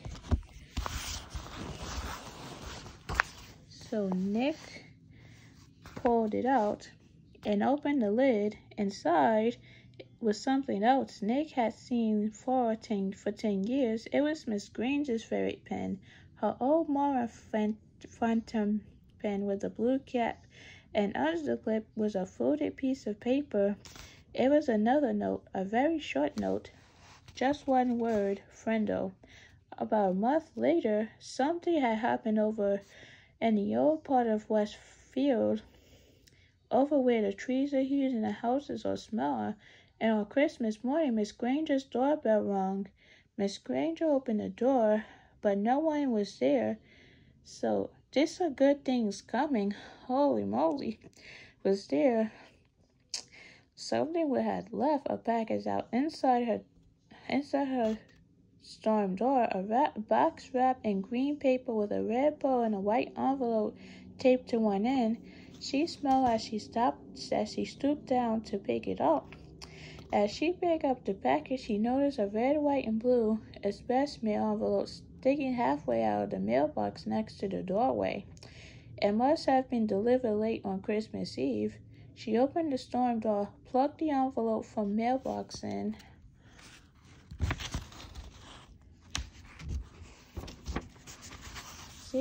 Frindle shut them both doors and went inside with a shiver.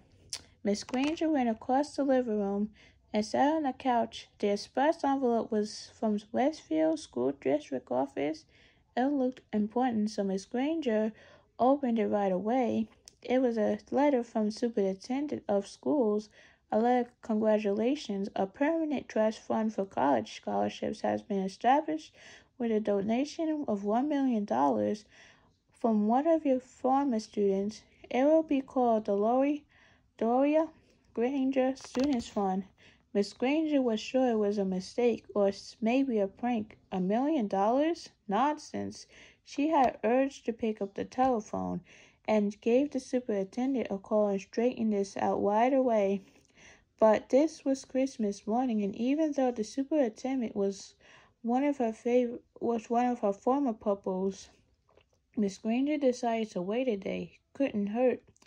Besides, the other packet was sitting next to her on the couch, waiting impatiently with his red bow. She opened the envelope first.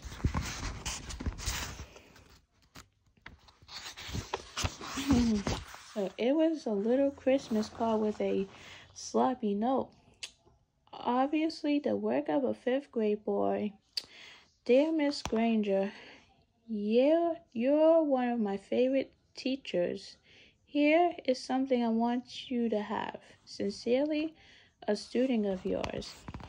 Miss Granger glared at the spelling mistakes. Then she chuckled and shook her head. Kids are always the same, year after year.